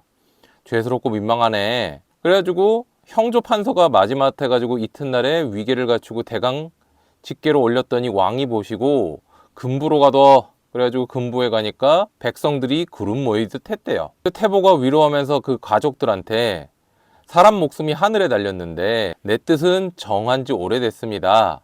그래서 안 변해요. 내 몸이 죽거든 영천수 흐름물에 씻겨가지고 남산에 묻어주면 우리 왕 밑에 내가 딱 엎드려가지고 밤낮으로 간언을 해서 왕비를 다시 돌아오게 할 테니까 명심해 주세요. 그래가지고 진도로 또 보내요. 진도로 이제 유배를 보내는 거죠. 유배를 따라가려다 되돌아온 박태보의 부인이 꿈에서 남편을 만납니다. 야, 내가 죄가 없어가지고 하늘이 감동해가지고 전고 충신을 따라서 황성애로 구경을 갔습니다. 부인은 저 기다리지 말고 만수무강하세요. 이렇게 얘기를 하는 거죠. 그랬더니 부인이 아유 나도 같이 가요. 이렇게 얘기를 하는 거죠. 한림의 소매를 잡고 못 가게 하니까 한림이 아유 우리의 일을 어떻게 잊겠어요. 나중에 상봉할 일이 있을 거예요. 이렇게 얘기를 하면서 갑니다. 부인이 한림의 손을 잡고 따라가니까 어떤 남자 10여 명이 옷을 딱 갖춰 입고 서 있어요. 그래서 방으로 들어가면서 가만 보니 학발 의관을 갖춘 어린 제자 5, 6인이 딱 있어요. 그래서 놀라서 깨보니까 꿈이었죠. 그래서 달을 보면서 내심 우리 남편 죽었구나 생각을 해가지고 그 시비한테 자기 일하는 사람한테 꿈 얘기를 하니까 날이 밝았어요. 그러니까 바깥에 울음소리가 들리고 한림의 편지가 왔어요. 그러니까 다들 보고 통곡하는 거 보니까 남편이 죽은 거죠. 그러니까 가까운 친척들하고 신하들이 다 조문한 다음에 장한 백성들이 다 울고 그리고 하늘이 감동한대요. 그러니까 이게 이제 편집자적 논평이죠. 그런데 편지의 내용이 과천에서 저 죽습니다 라고 얘기를 하는 거죠. 말년까지 건강하게 사시다가 나중에 부모 자식 간의 정을 조금이라도 바랍니다 라고 얘기를 하는 거죠. 그러니까 과천으로 행하니까 백성들이 다 슬퍼하면서 구름 모이듯 했대요. 자, 다른 이야기로 이때 왕이 중전을 내치고 태보를 보낸 다음에 마음이 안 좋아서 성 안팎을 다른 사람 옷 입고 순행을 했어요. 어느 날 한 곳에 갔더니 명월은 명랑한데 어떤 아이들 5, 6인이 달을 보면서 노래하면서 즐거워해요. 그래가지고 뭔 일인가 했더니 봤더니 와, 저 달은 밝은데 우리 왕은 멍청해서 충신을 내치고 중전을 내치는구나. 국군이 말세가 되어가지고 백성도 못할 일을 국가에서 행한다. 그런 얘기죠. 그래가지고 우리는 저 깊은 산 속으로 들어가서 짐승이랑 친구 먹고 좋은 왕이 나오길 기다리자. 그래가지고 또 마음이 안 좋아서 애들 이름을 묻고자 했는데 애들이 도망치죠. 그래서 궁으로 돌아오십니다. 자, 그런 얘기인데 윗글의 내용에 대한 이해로 적절한 것. 태보가 금부로 이성해달라고 했다. 그런 적 없죠. 왕이 그랬죠. 자, 부인은 꿈에서 학발 의관을 갖춘 사람들을 보고 놀래서 깼죠. 2번이 답이 되겠습니다. 자, 그 다음에 29번. 윗글에 제시된 공간에 대한 설명. 금부는 임금이 권위를 실현하는 공간. 그러니까 금부로 가라고 명령을 내리잖아요. 이거는 맞겠고. 자, 한 곳이 어디냐. 아, 여기죠. 아이들 만나는 곳이죠. 임금이 권위를 내세우는 공간이다. 권위를 내세운 공간이 아니죠. 권위가 실추됐죠. 아이들이 막 놀리잖아요. 우리 임금 불명하다고. 그래서 적절하지 않겠죠. 자, 29번엔 1번이고요. 자, 30번. A와 B에 대한 설명으로 가장 적절한 것은 A는 야, 우리 같이 죄 지었는데 너만 왜 벌 받냐 민망하다라는 얘기고, 그리고 B는 남산에 묻어주면 제가 영혼이 돼서 우리 왕한테 계속 간언하겠다라는 얘기인데 가장 적절한 게 뭐냐. B에서 책임을 통감하는 재원들의 탄식은 B에서 그 책임을 자신에게 돌리는 태보 자체가 안 하죠. 자, 2번. A에서 태보가 받은 위로한다 치고 B에서 삶을 도모하여 무죄를 소명하겠다. 무죄 소명한다는 얘기 안 합니다. 자, 3번. A에서 태보가 강직하다고 합니다. B에서 소신을 지키겠다고 하죠. 그래서 30번은 3번이 되겠고요. 자, 31번. 윗글을 감상한 내용으로 적절하지 않은 것. 박태보전은 박태보의 삶을 소설화했는데 부도덕한 세계화에 대해서 패배하죠. 그래도 가족과 국가의 윤리적 책무를 다하는 인물인데 도덕적 영웅이래요. 자, 하늘이 태보를 무죄로 판명해서 전고 충신을 따르게 합니다. 그걸 꿈으로 드러내죠. 도덕적 영웅이죠. 자, 국은을 갚지 못하고 죽어요. 편지로 제시하죠. 세계화의 대결에서 패배한 거죠. 자, 만세 후에도 부자 지정을 바랍니다. 부모에 대한 윤리적 책임을 다하려 한 인물이죠. 자, 주상이 불명한 인물임을 노래를 통해 제시했죠. 백성들이 주상을 부도덕한 인물로 평가하죠. 자, 태보에 대한 민심을 편집자적 논평을 통해 반복적으로 나타내죠. 그러니까 태보가 기우는 국운을 회복한 영웅인 게 아니죠. 이 국운을 회복한 영웅이면 전쟁에서 이기는 정도 돼야죠. 이거는 아니죠. 자, 그래서 5번이고요. 자, 그러면 그 다음 지문으로 한번 넘어가 봅시다. 자, 32에서 34번 탄군과 가난을 탄식하는 노래하고 농가 농사 짓는 모습을 보여주는 노래였죠. 자, 이거는 그냥 바로 가봅시다. 이거 하도 봐가지고 이제 내용은 거의 외운 것 같은데. 자, 가에 대한 설명으로 가장 적절한 것은 돼 있는데요. 계절의 변화에 맞춘 여러 자연물을 활용했다. 여러 자연물 나온 게 딱히 없었죠. 자, 그리고 계절감이 드러난 소재를 대등하게 나열했다. 계절감이, 자, 춘일이 지지하여 동린은 이 동자가 동력동자 이스트예요. 그래서 이거는 계절이 아니고 홈이었고 씨앗을 마련했다. 하나한 식구. 이거는 대등하게 나열한 게 없는 거죠. 자, 3번. 특정 계절의 풍속을 시선 이동에 따라 묘사하고 있다. 풍속을 얘기하는 게 아니죠, 지금. 풍속이면 옛날에 무슨 동동같이 뭐 1월에는 뭐 하고 2월에는 뭐 하고 이런 얘기가 나와야 되는데 지금 농사 짓고 싶은데 벼에 농사 지어야 되는 쌀을 쥐가 먹었다는 얘기잖아요. 그런 얘기 아니고. 자, 특정 계절 봄을 배경으로 제시해서 화자의 처지 가난을 강조하고 있다. 4번이 맞겠죠. A, B에 대한 이해로 적절하지 않은 것. A는 그 궁귀랑 싸우는 얘기죠. 궁귀 싸우다가 그 궁이 내 운명이니까 어쩌겠냐 라는 얘기고, 나에서 B는 면화가 3바구니 4바구니요 이른 벼는 아이고 뭐가 곧게 잘 자랐네. 7월이 반이나 지났다. 아마도 하느님이 너희를 만들 때 나를 위해서 만드셨겠구나. 그런 얘기하는 건데, 군기에 대한 예우, 수를 가지고 하는 거니까 맞겠고, 시간의 경과를 의식하면서 3달에 4달에 대한 만족감을 드러내는 게 맞겠고요. 자, A에서 화자는 내 궁, 그리고 B에서 화자는 너희와의 관계를 운명적인 것으로. 하늘이 삼겼다 그랬으니까 운명적 맞죠? 그리고 A에서 화자는 옳도다라는 응답으로 네 말을 수용하는 태도 보이고 있고요. 자, B에서 화자는 반이로다 라는 감탄으로 그 곧게 패어 있는 모에 대해서 기대감을 드러내는 거 맞겠고요. 자, A와 B에서 화자는 각각 초월적인 존재인 하늘과 하느님을 예찬한다. A가 아니겠죠. 왜? 나 가난하게 만든 거니까. 자, 그래서 5번이 정답이 되겠습니다. 5번입니다. 자, 34번. 보기를 참고할 때 기억 미음의 문맥적 의미에 대한 이해로 적절하지 않은 게 뭐냐? 기억이 뭐예요? 올벼씨 한 말은 반 넘게 쥐먹었고 파종알벼씨를 쥐가 먹어버렸어요. 곤혹스러운 처지. 그렇고, 자, 니은은 솥씨로 버려두니 붉은 빛이 다 되었다. 녹슨 상황이죠. 향촌 사대부 과정의 궁핍함. 그렇고요. 자, 체면을 지키기 어려운 상황이다. 이 얼굴 지녀 있어 어려운 일 많고 많다. 가깝고 먼 친척 내빈 손님들은 어떻게 대접하냐. 고민인 거죠. 사회적 책임을 내려놨다. 내려놓은 게 아니죠. 야, 이렇게 가난한데 어떻게 대접하냐 한탄하는 거죠. 그래서 3번이 답이 되겠습니다. 자, 여기까지 되겠고, 이제 그러면 선택 과목 화법과 작문부터 가볼까요?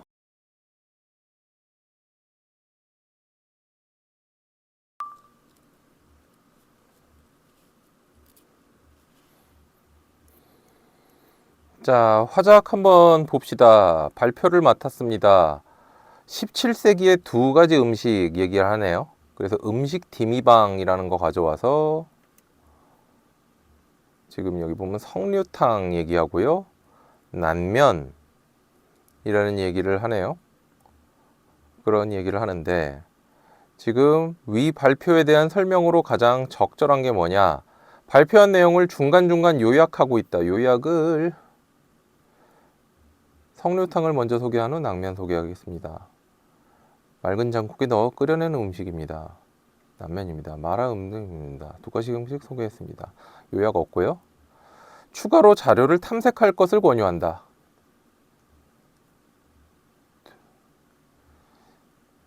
책을 보시면 흥미로운 음식들을 발견할 수 있을 겁니다. 이 두 음식에 대해서 탐색하라는 게 아니죠. 자, 3번. 소개한 조리법을 활용해서 만들 수 있는 다른 음식들의 예. 아니죠. 이 조리법을 활용해서 다른 음식 만들라는 게 아니죠. 자, 발표자 자신의 경험과 관련해서 발표 주제의 선정 동기 앞으로 가봅시다. 그럼 저는 얼마 전 읽은 책에서 흥미로운 음식을 발견하여 여기 나왔네요. 자, 4번이 맞겠죠. 그래서 4번이 되겠고 36번. 자, 준비하면서 작성한 메모인데 발표에서 사용한 발표 전략이 아닌 거 찾으라는 거죠. 자, 기억, 니은, 디귿, 리을, 미음인데 기억, 정보 전달 목적이다. 음식이 소개된 문헌, 음식 디미방이라고 나왔잖아요. 그렇고 모니터를 활용해서 사진을 화면으로 제신한다. 지금 여기 보면 화면에 사진을 보여줬죠. 맞고. 자, 디귿, 음식 디미방 모를 거다. 지필 시기와 책 제목의 의미를 밝힌다. 음식 디미방, 한글 음식 조리서고, 맛을 아는 방법,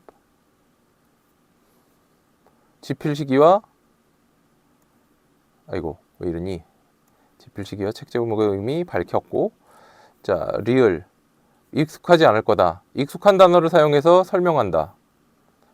난면, 계란란, 냉면면, 석류탕, 석류 과일 이름이고 석류 모양으로 빚은 만두다. 그렇죠? 그렇게 설명했죠.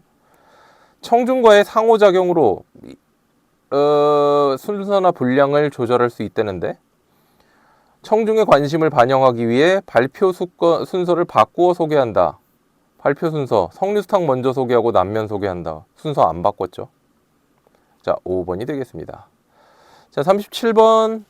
위 발표를 들은 학생들의 반응인데 학생들의 듣기 방식. 자, 학생 1, 2, 3이면 이것만 보면 되죠. 자, 학생 1은 학생 2와 달리 정확한지 평가함에 들었다.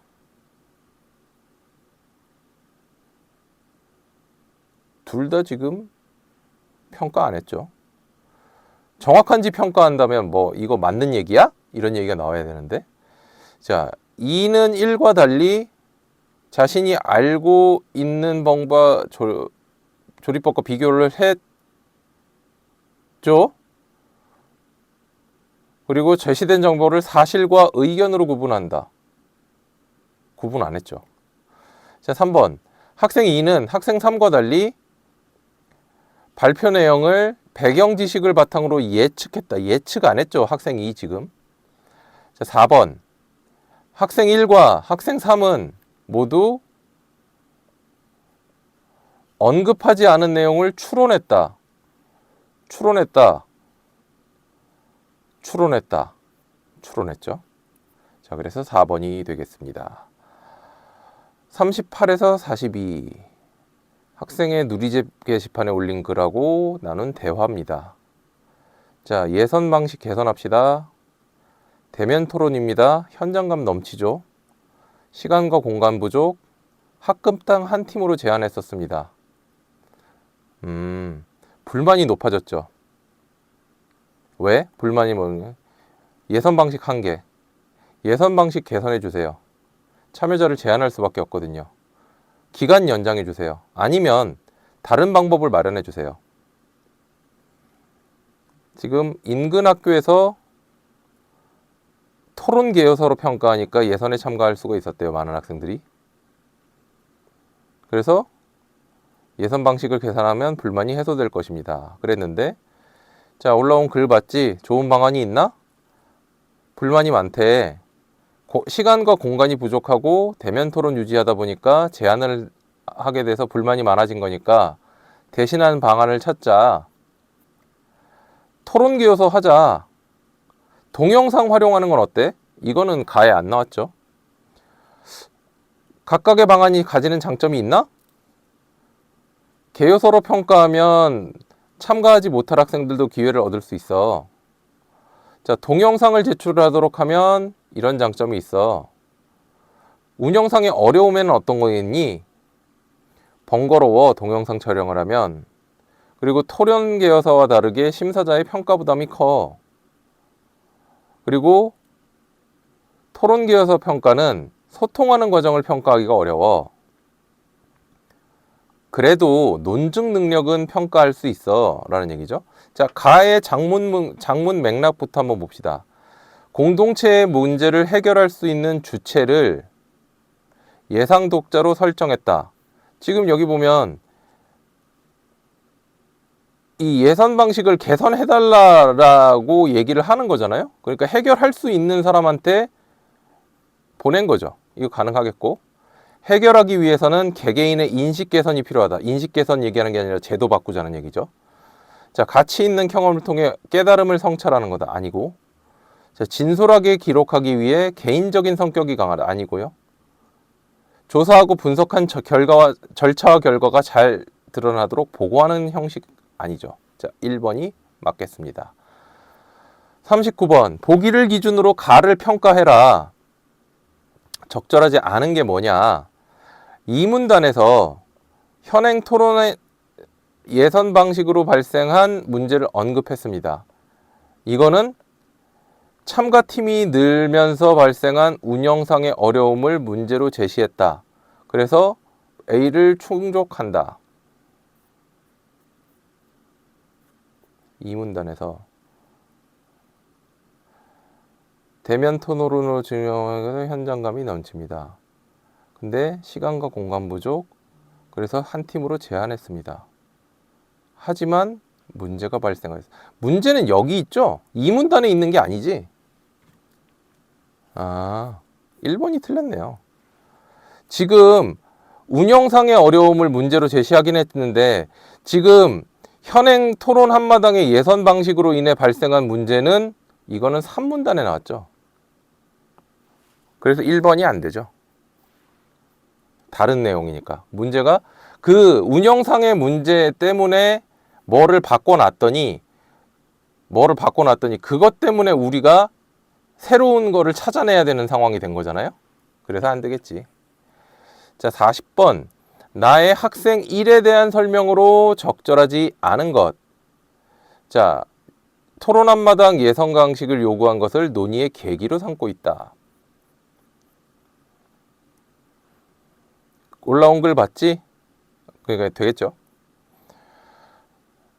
자, 가에서 서술한 참가 인원의 제한의 배경을 언급하며 논의의 필요성을 제시하고 있다. 기간 연장은 반영하기 곤란하니까 참가 인원 늘릴 수 있는 방법이 있나 보자. 그리고 참가 인원이, 그러니까 행사 운영 시간 공간 부족하고 대면 토론 유지하다 보니까 불만이 많아져서 그거를 대신할 방안을 찾을 필요가 있어. 그죠? 그렇게 된 거고. 자, 가에서 예선 방식 개선을 위해 제시한 두 가지 방식. 가에서 제시한 게 두 가지였어요? 가에서 예선 기간을 연장하던가 아니면 다른 방법을 마련해라. 지금 예선 기간을 연장해달라 그런 거잖아요. 얘는 기본적으로는. 방식 개선은 저거 개요서밖에 없잖아요. 두 가지 방식이 아니지. 이거 하나밖에 없지. 3번이 되겠죠. 다음에 41번. 기억 니은의 발화에 대한 이해. 기억이 어떤 거냐? 이거 두 개. 학생 3이랑 학생 2네요. 소통하는 과정을 평가하기는 어려워. 요거는 일부를 긍정하면서 추가로 자신의 의견을 드러낸 거다. 긍정했죠? 추가로 자신의 의견을 드러냈다. 되겠는데? 자, 기억은 동의를 표하면서 상세한 설명을 요청하는 게 아니죠. 자, 기억은 이의를 제기하는 게 아니고, 자, 니은은 학생 3이 말한 내용의 의견을 뒷받침할 수 있는 근거를 덧붙이면서 공감을 드러낸다. 그래도니까 이거는 공감을 표하는 게 아니죠. 의견의 핵심을 재진술하면서 동의를 유보한다. 핵심을 재진술한 게 아니죠. 1번이 맞겠네. 자, 42번. 나의 흐름을 다음과 같이 정리합시다.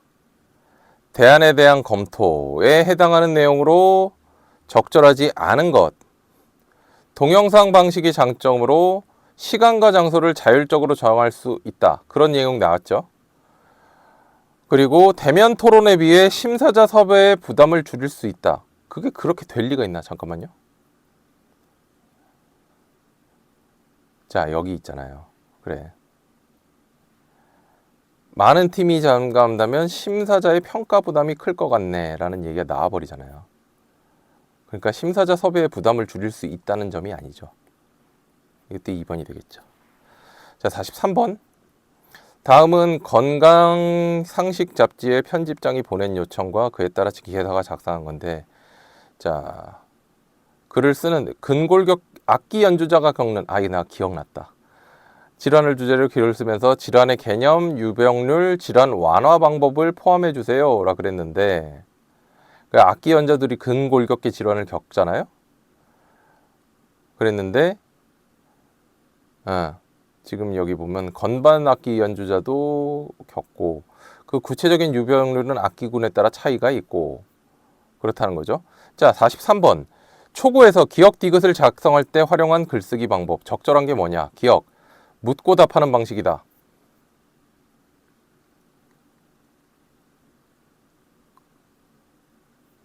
아니죠. 없죠. 자, 두 범주를 설정해서 범주별로 질환 유병률의 차이를 제시했다. 니은이 아까 유병률 두 범주로 나눴다. 악기군과 부위의 범주. 그렇죠? 악기군별로 보면 유병률이 가장 높았다. 그리고 부위별 유병률. 두 범주로 설정해서 범주별로 질환 유병률의 차이를 제시했다. 그죠? 유병률의 차이를 보였죠? 되겠고. 자, 3번. 질환 경험 사례를 악기 군별로 제시했다. 질환 경험 사례. 악기 군별로, 지금 피아니스트 얘기밖에 안 나왔죠? 악기 군별로 안 나왔죠? 완화 방법을 부위별로 분석했다. 완화 방법. 부위별로 분석 안 했고, 운동의 과정 안 나왔고, 2번이 맞겠네요. 자, 44. 자, 초고를 쓴 기자가 이메일을 보냈는데요. A에 들어갈 내용이 뭐냐? 검토 의견 중에 뭐를 받아들여서 첫 문단을 이렇게 바꿨어요. 첫 문단이 뭐였는데? 잠깐만요. 요거 복사해서 붙여봐야지. 비교해야죠. 자, 비교를 하려면 이렇게 붙이는 게 낫겠지.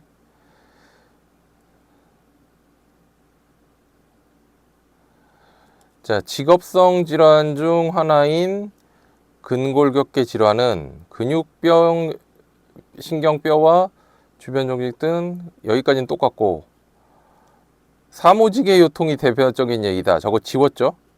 그리고 악기 연주자들도 연주를 할 때 유사한 동작을 오래 하니 주로 사용하는 부위에 근골격계 질환을 겪는다. 지금 이 부분 제가 표시 안 한 부분이 다르죠? 자, 이럴 때 그러면 첫 문단을 어떻게 바꿨다는 거예요? 자, 다른 직업성 질환이 아닌 예를 삭제했다. 아니죠. 이 얘기가 아니죠. 다른 직업군이죠. 사무직이니까. 다른 직업군의 예고. 그리고 유사한 동작을 오래 반복하다 보니니까 이거는 근골격계 질환이 왜 발병했는가죠. 그러니까 5번이 제일 가깝겠군요. 자, 그 다음에 45번. 자, 자료 활용 방안으로 적절하지 않은 것은, 자, 논문 자료에서는 뭐가 나왔냐? 유병률. 관악기는 57.6, 건반이 75, 현악기가 68.1. 그리고 상체. 관악기 대비 건반이 1.82, 현악기가 1.57. 하체는 관악기 대비 건반악기가 1.72, 현악기는 적어요, 더. 자, 그리고 통계 자료. 근골격계 질환에 영향을 미치는 요인이 뭐냐? 악기 전주자들은 어떻게 생각하냐? 연주 자세 때문에 그렇다라는 거고, 휴식 유무에 따른 유병률. 휴식을 하면 어쨌든 휴식을 안 하면 아프고 휴식을 하면 어쨌든 좀 낫죠. 자, 의대 교수 인터뷰 자료. 스트레칭 운동으로 긴장을 완화하고 안정화 운동을 통해 바른 자세로 교정하면 도움이 됩니다. 라고 했는데, 자, 1번 가를 활용해서 상지 부위의 유병률 차이에 대해서 상지가 건반이 제일 높죠.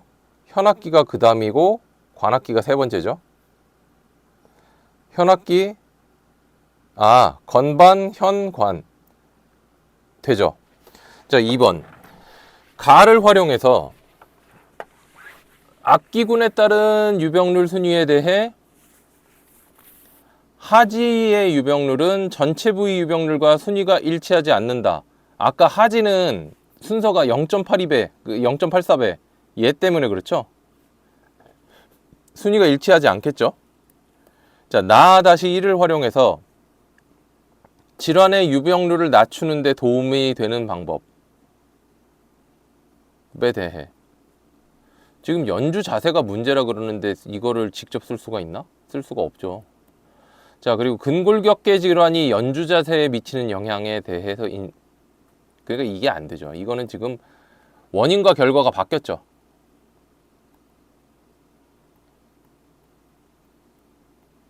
그래서 3번이 안 되겠습니다. 자, 여기까지 하고 우리 다음 언매로 한번 넘어가 봅시다.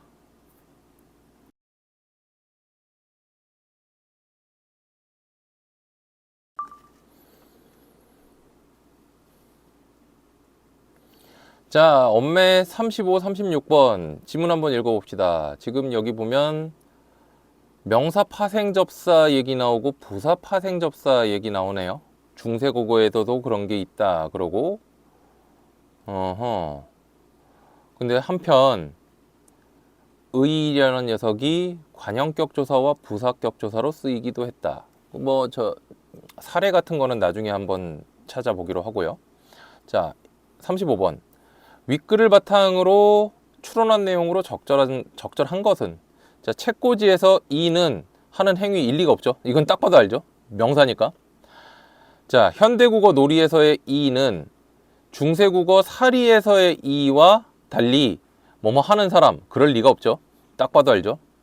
자, 현대국어 길이처럼 중세국어 길의도 명사와 부사로 쓰였다. 현대국어 길이가 일단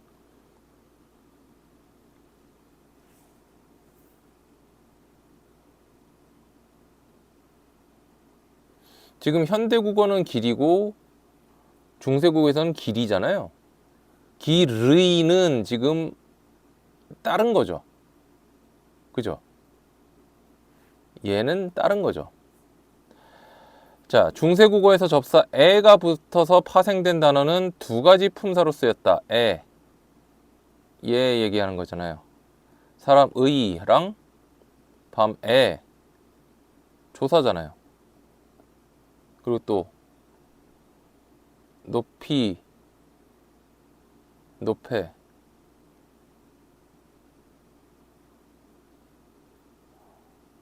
두 가지 품사가 아닌 것 같은데. 자, 중세국어에서 체언의 조사 의가 붙은 말은 관형어나 부사어로 쓰였다.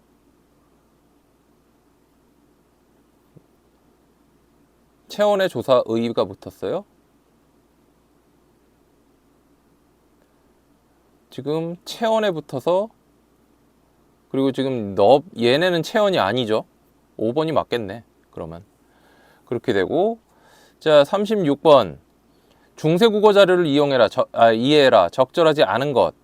자, 기역에서 곁의의 의는 곁해잖아요. 이걸 봐야 되죠. 부사격 조사겠죠.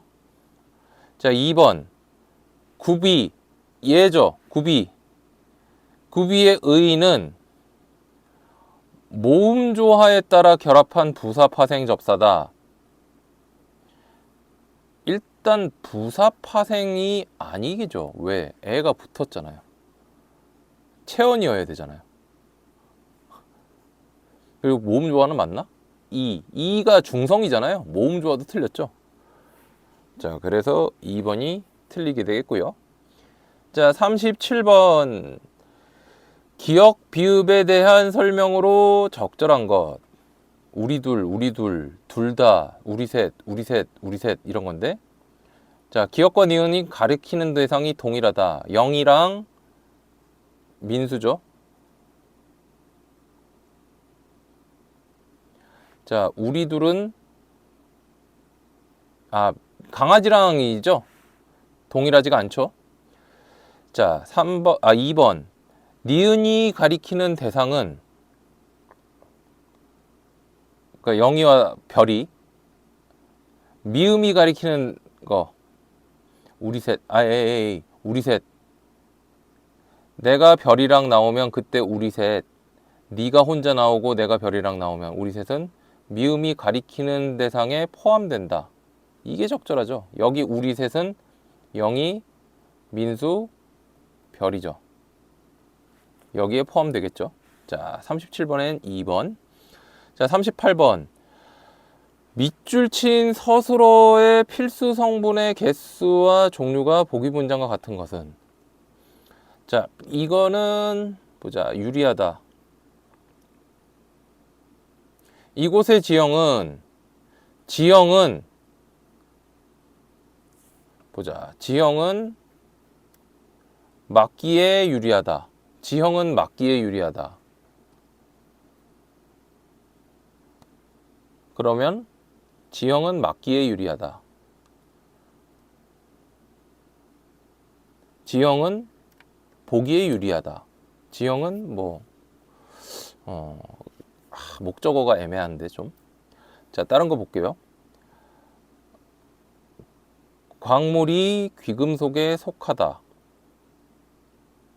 요거 가능성 있고. 바람이 불기에 옷깃을 여몄다. 얘는 을이 반드시 들어가야 돼서. 근데 얘가 안 되잖아요. 그죠? 불기에가 소용이 없잖아. 그러니까 얘는 안 되고. 원두막을 지었다. 하루 만에 필요 없죠. 지금 여기서는 애가 반드시 어쨌든 들어가야 돼요. 을은 좀 애매한데. 자, 나는 시간이 남았기에 그와 걸었다. 나는 걸었다죠. 이거는 상관없고. 나는 구호품을 지역에 보냈다. 얘가 문제네.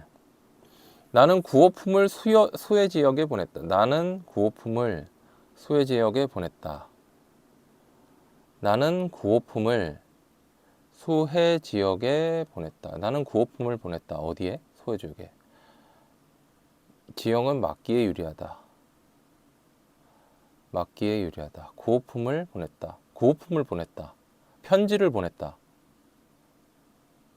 귀금속에 속했다. 여기서 굳이 고르라고 한다면 1번을 고르는 게 맞겠는 게, 얘는 어디에 속하다고, 어디에 속하다가 기본 입장이고, 그러니까 이 얘기고, 지금 유리하다 같은 경우도 무엇을이 필수가 아닌 것 같거든요, 지금. 그러니까 이런 거죠. 뭐에 유리하다. 지형은이라는 게 나와서 그렇지. 나는 예를 들어서 나는 뭘로 할까? 나는으로 바꿔보면 나는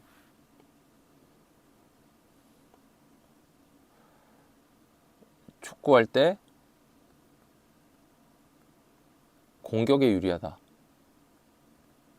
이게 들어갈 수 있잖아요. 그러면 얘는 더 중요하다는 거지. 그럼 애가 중요하지. 지금 여기서 나는 보냈다라고 할 때 구호품을이 빠질 수가 없잖아요. 그래서 애가 가장 중요하다는 거를 안고 있어야 될 것 같아요. 그래서 1번이 맞겠네.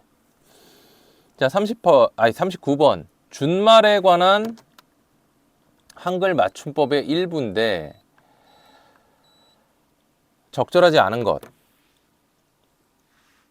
이거 막 먼저 읽지 마세요. 그냥 가서 밑에 거랑 바로 비교하면 됩니다.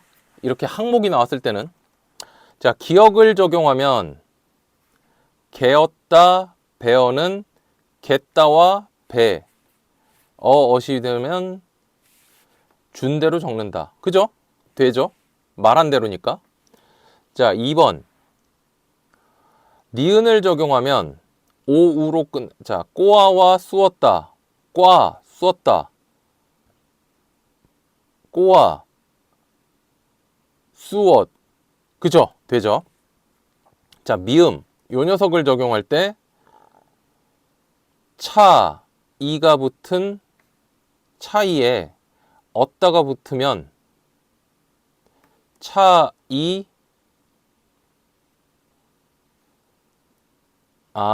에, 채웠다로 적을 수 있겠네요. 자, 미음을 적용한 다음에 디귿을 적용합니다. 그러면 쏘, 이, 그러면 쏘해죠.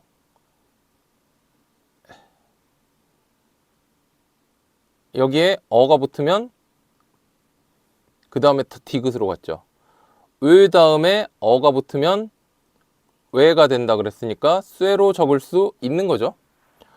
자, 미음을 적용한 다음에 리을을 적용합니다. 누이. 그러면 뉘가 됐고, 뉘여가 아니라 이건 눕히는 거잖아요.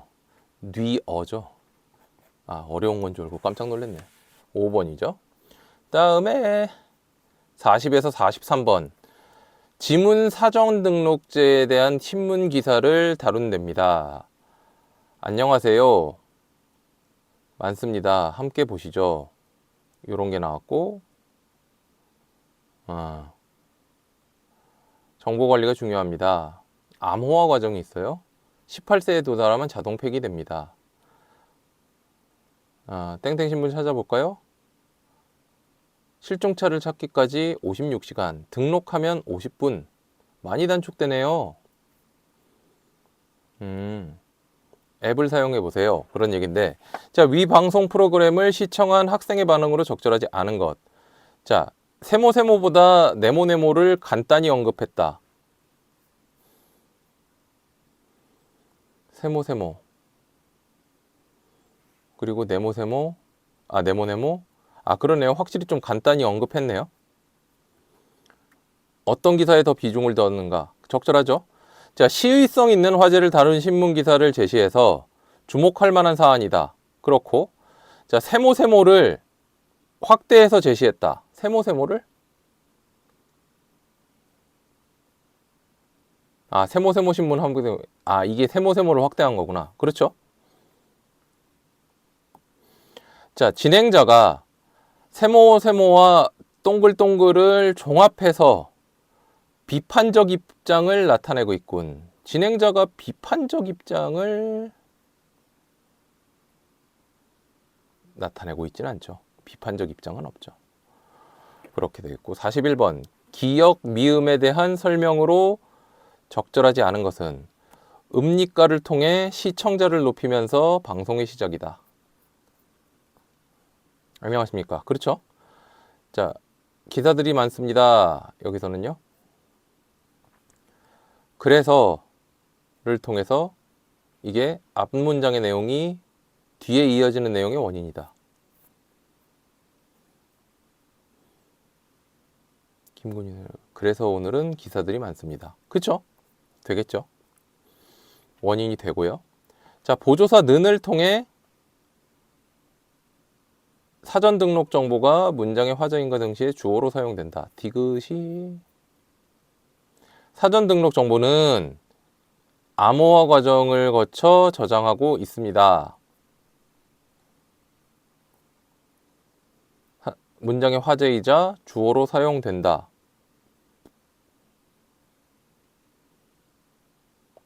주어가 아니죠. 사전 등록 정보를 저장하는 거잖아요. 우리가 저장하는 거고. 그죠? 이건 목적어죠. 주어가 아니죠. 그래서 3번이 되겠고 42번. 자, 시청자 게시판 내용인데 시청자의 수용 태도에 대한 설명으로 적절한 게 뭐냐? 자, 믿을 만한지 점검했다. 자, 시청자 1, 2는 정보 출처가 믿을 만한가? 어디에서 조사했냐? 필요성 위주로 이야기하고 유출 문제에 대해서는 별로 언급하지 않네요. 2가 안 하죠. 1은 얘기하는데. 자, 1과 4는 정보의 양이 충분한지 점검했다. 1. 1이 아니죠. 자, 3번. 뒤 보자. 2와 5는 세모세모와 관련해서 공평하게 다루는지 점검했다. 2는 그렇죠. 5는 인터넷에서는 5가 아니죠. 5가 신문기사 내용과 관련해서 얘기하는 게 아니죠. 자, 3과 4는 어떤 사람에게 유용한지 점검했다. 누가 대상자인지 궁금했던 사람. 저처럼 이런 제도가 있다는 것을 몰랐던 사람. 그러니까 이게 맞겠죠. 자, 그 다음에 43번. 동글동글을 바탕으로 할 때 A2에서 확인할 수 있는 의사소통의 특징. A에서 수용자가 대량의 정보를 요약해서 비선형적으로 표현할 수 있다. A가 뭡니까?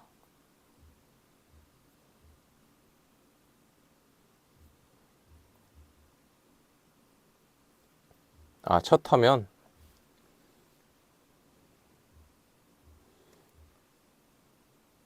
그림과 문자로 표현되어 있어서 한눈에 보면 쉽게 활용할 수 있다.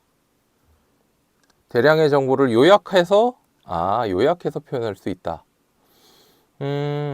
받아들이는 사람이 요약해서 비선현적으로 받아들이는 사람이 요약하는 게 아니죠.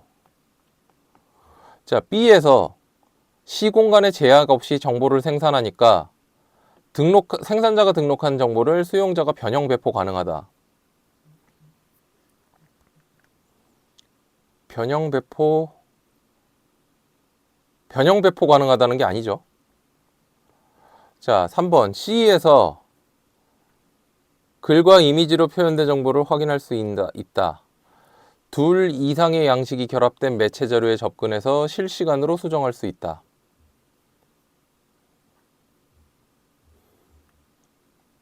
찾고 있는 사람이 있는지 알아볼 수 있다. 둘 이상의 양식? 실시간으로 수정이 안 되겠구나, 이게. 그냥 찾고 있는 게 알아볼 수 있는 거잖아요, 이거는. 그리고 4번. D에서 쓸 수도 있고 읽을 수도 있으니까 쌍방향적으로 이루어진다. D가 뭔데요?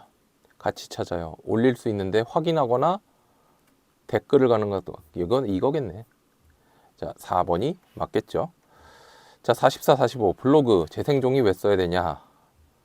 그리고 이런 건데. 자, 가에 나타난 표현 방식으로 가장 적절한 것은 재생종이의 활용 사례를 글자와 굵기와 형태를 달리해서 강조했다.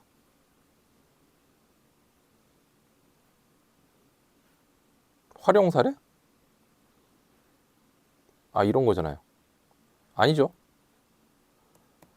자, 재생종이와 관련된 중심 내용은 소제목을 사용했다. 소제목 없죠. 소제목이 있으려면 요런 데 있어야 되잖아요. 소제목 아니고. 종이를 만들기 위해 수폐 면적을 동영상 자료를 활용했다. 동영상이라고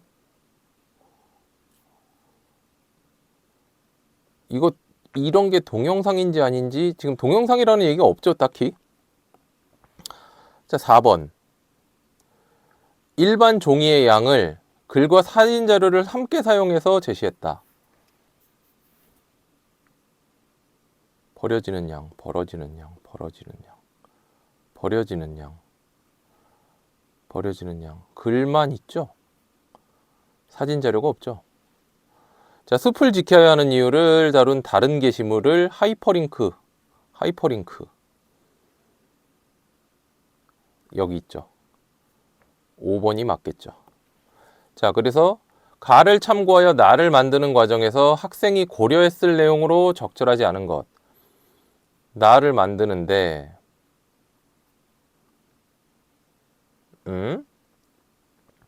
정보가 보강되게 종이 생산 과정에서 발생하는 물질 외에도 생산 과정에 투입되는 에너지의 양도 조사하자.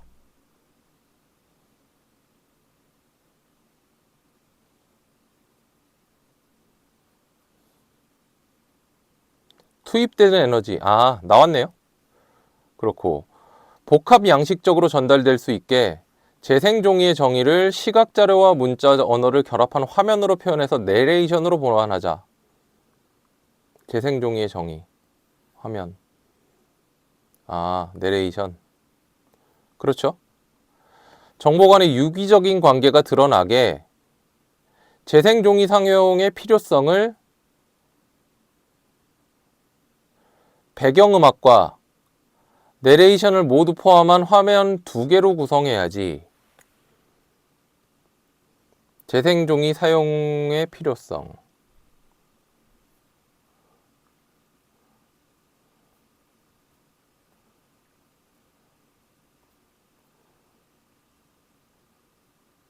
가에서 재생종이 사용의 필요성을 숲을 지킬 수 있다.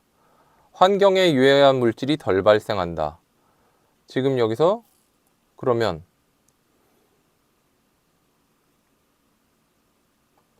투입한 에너지양 아까 여기 있었잖아요.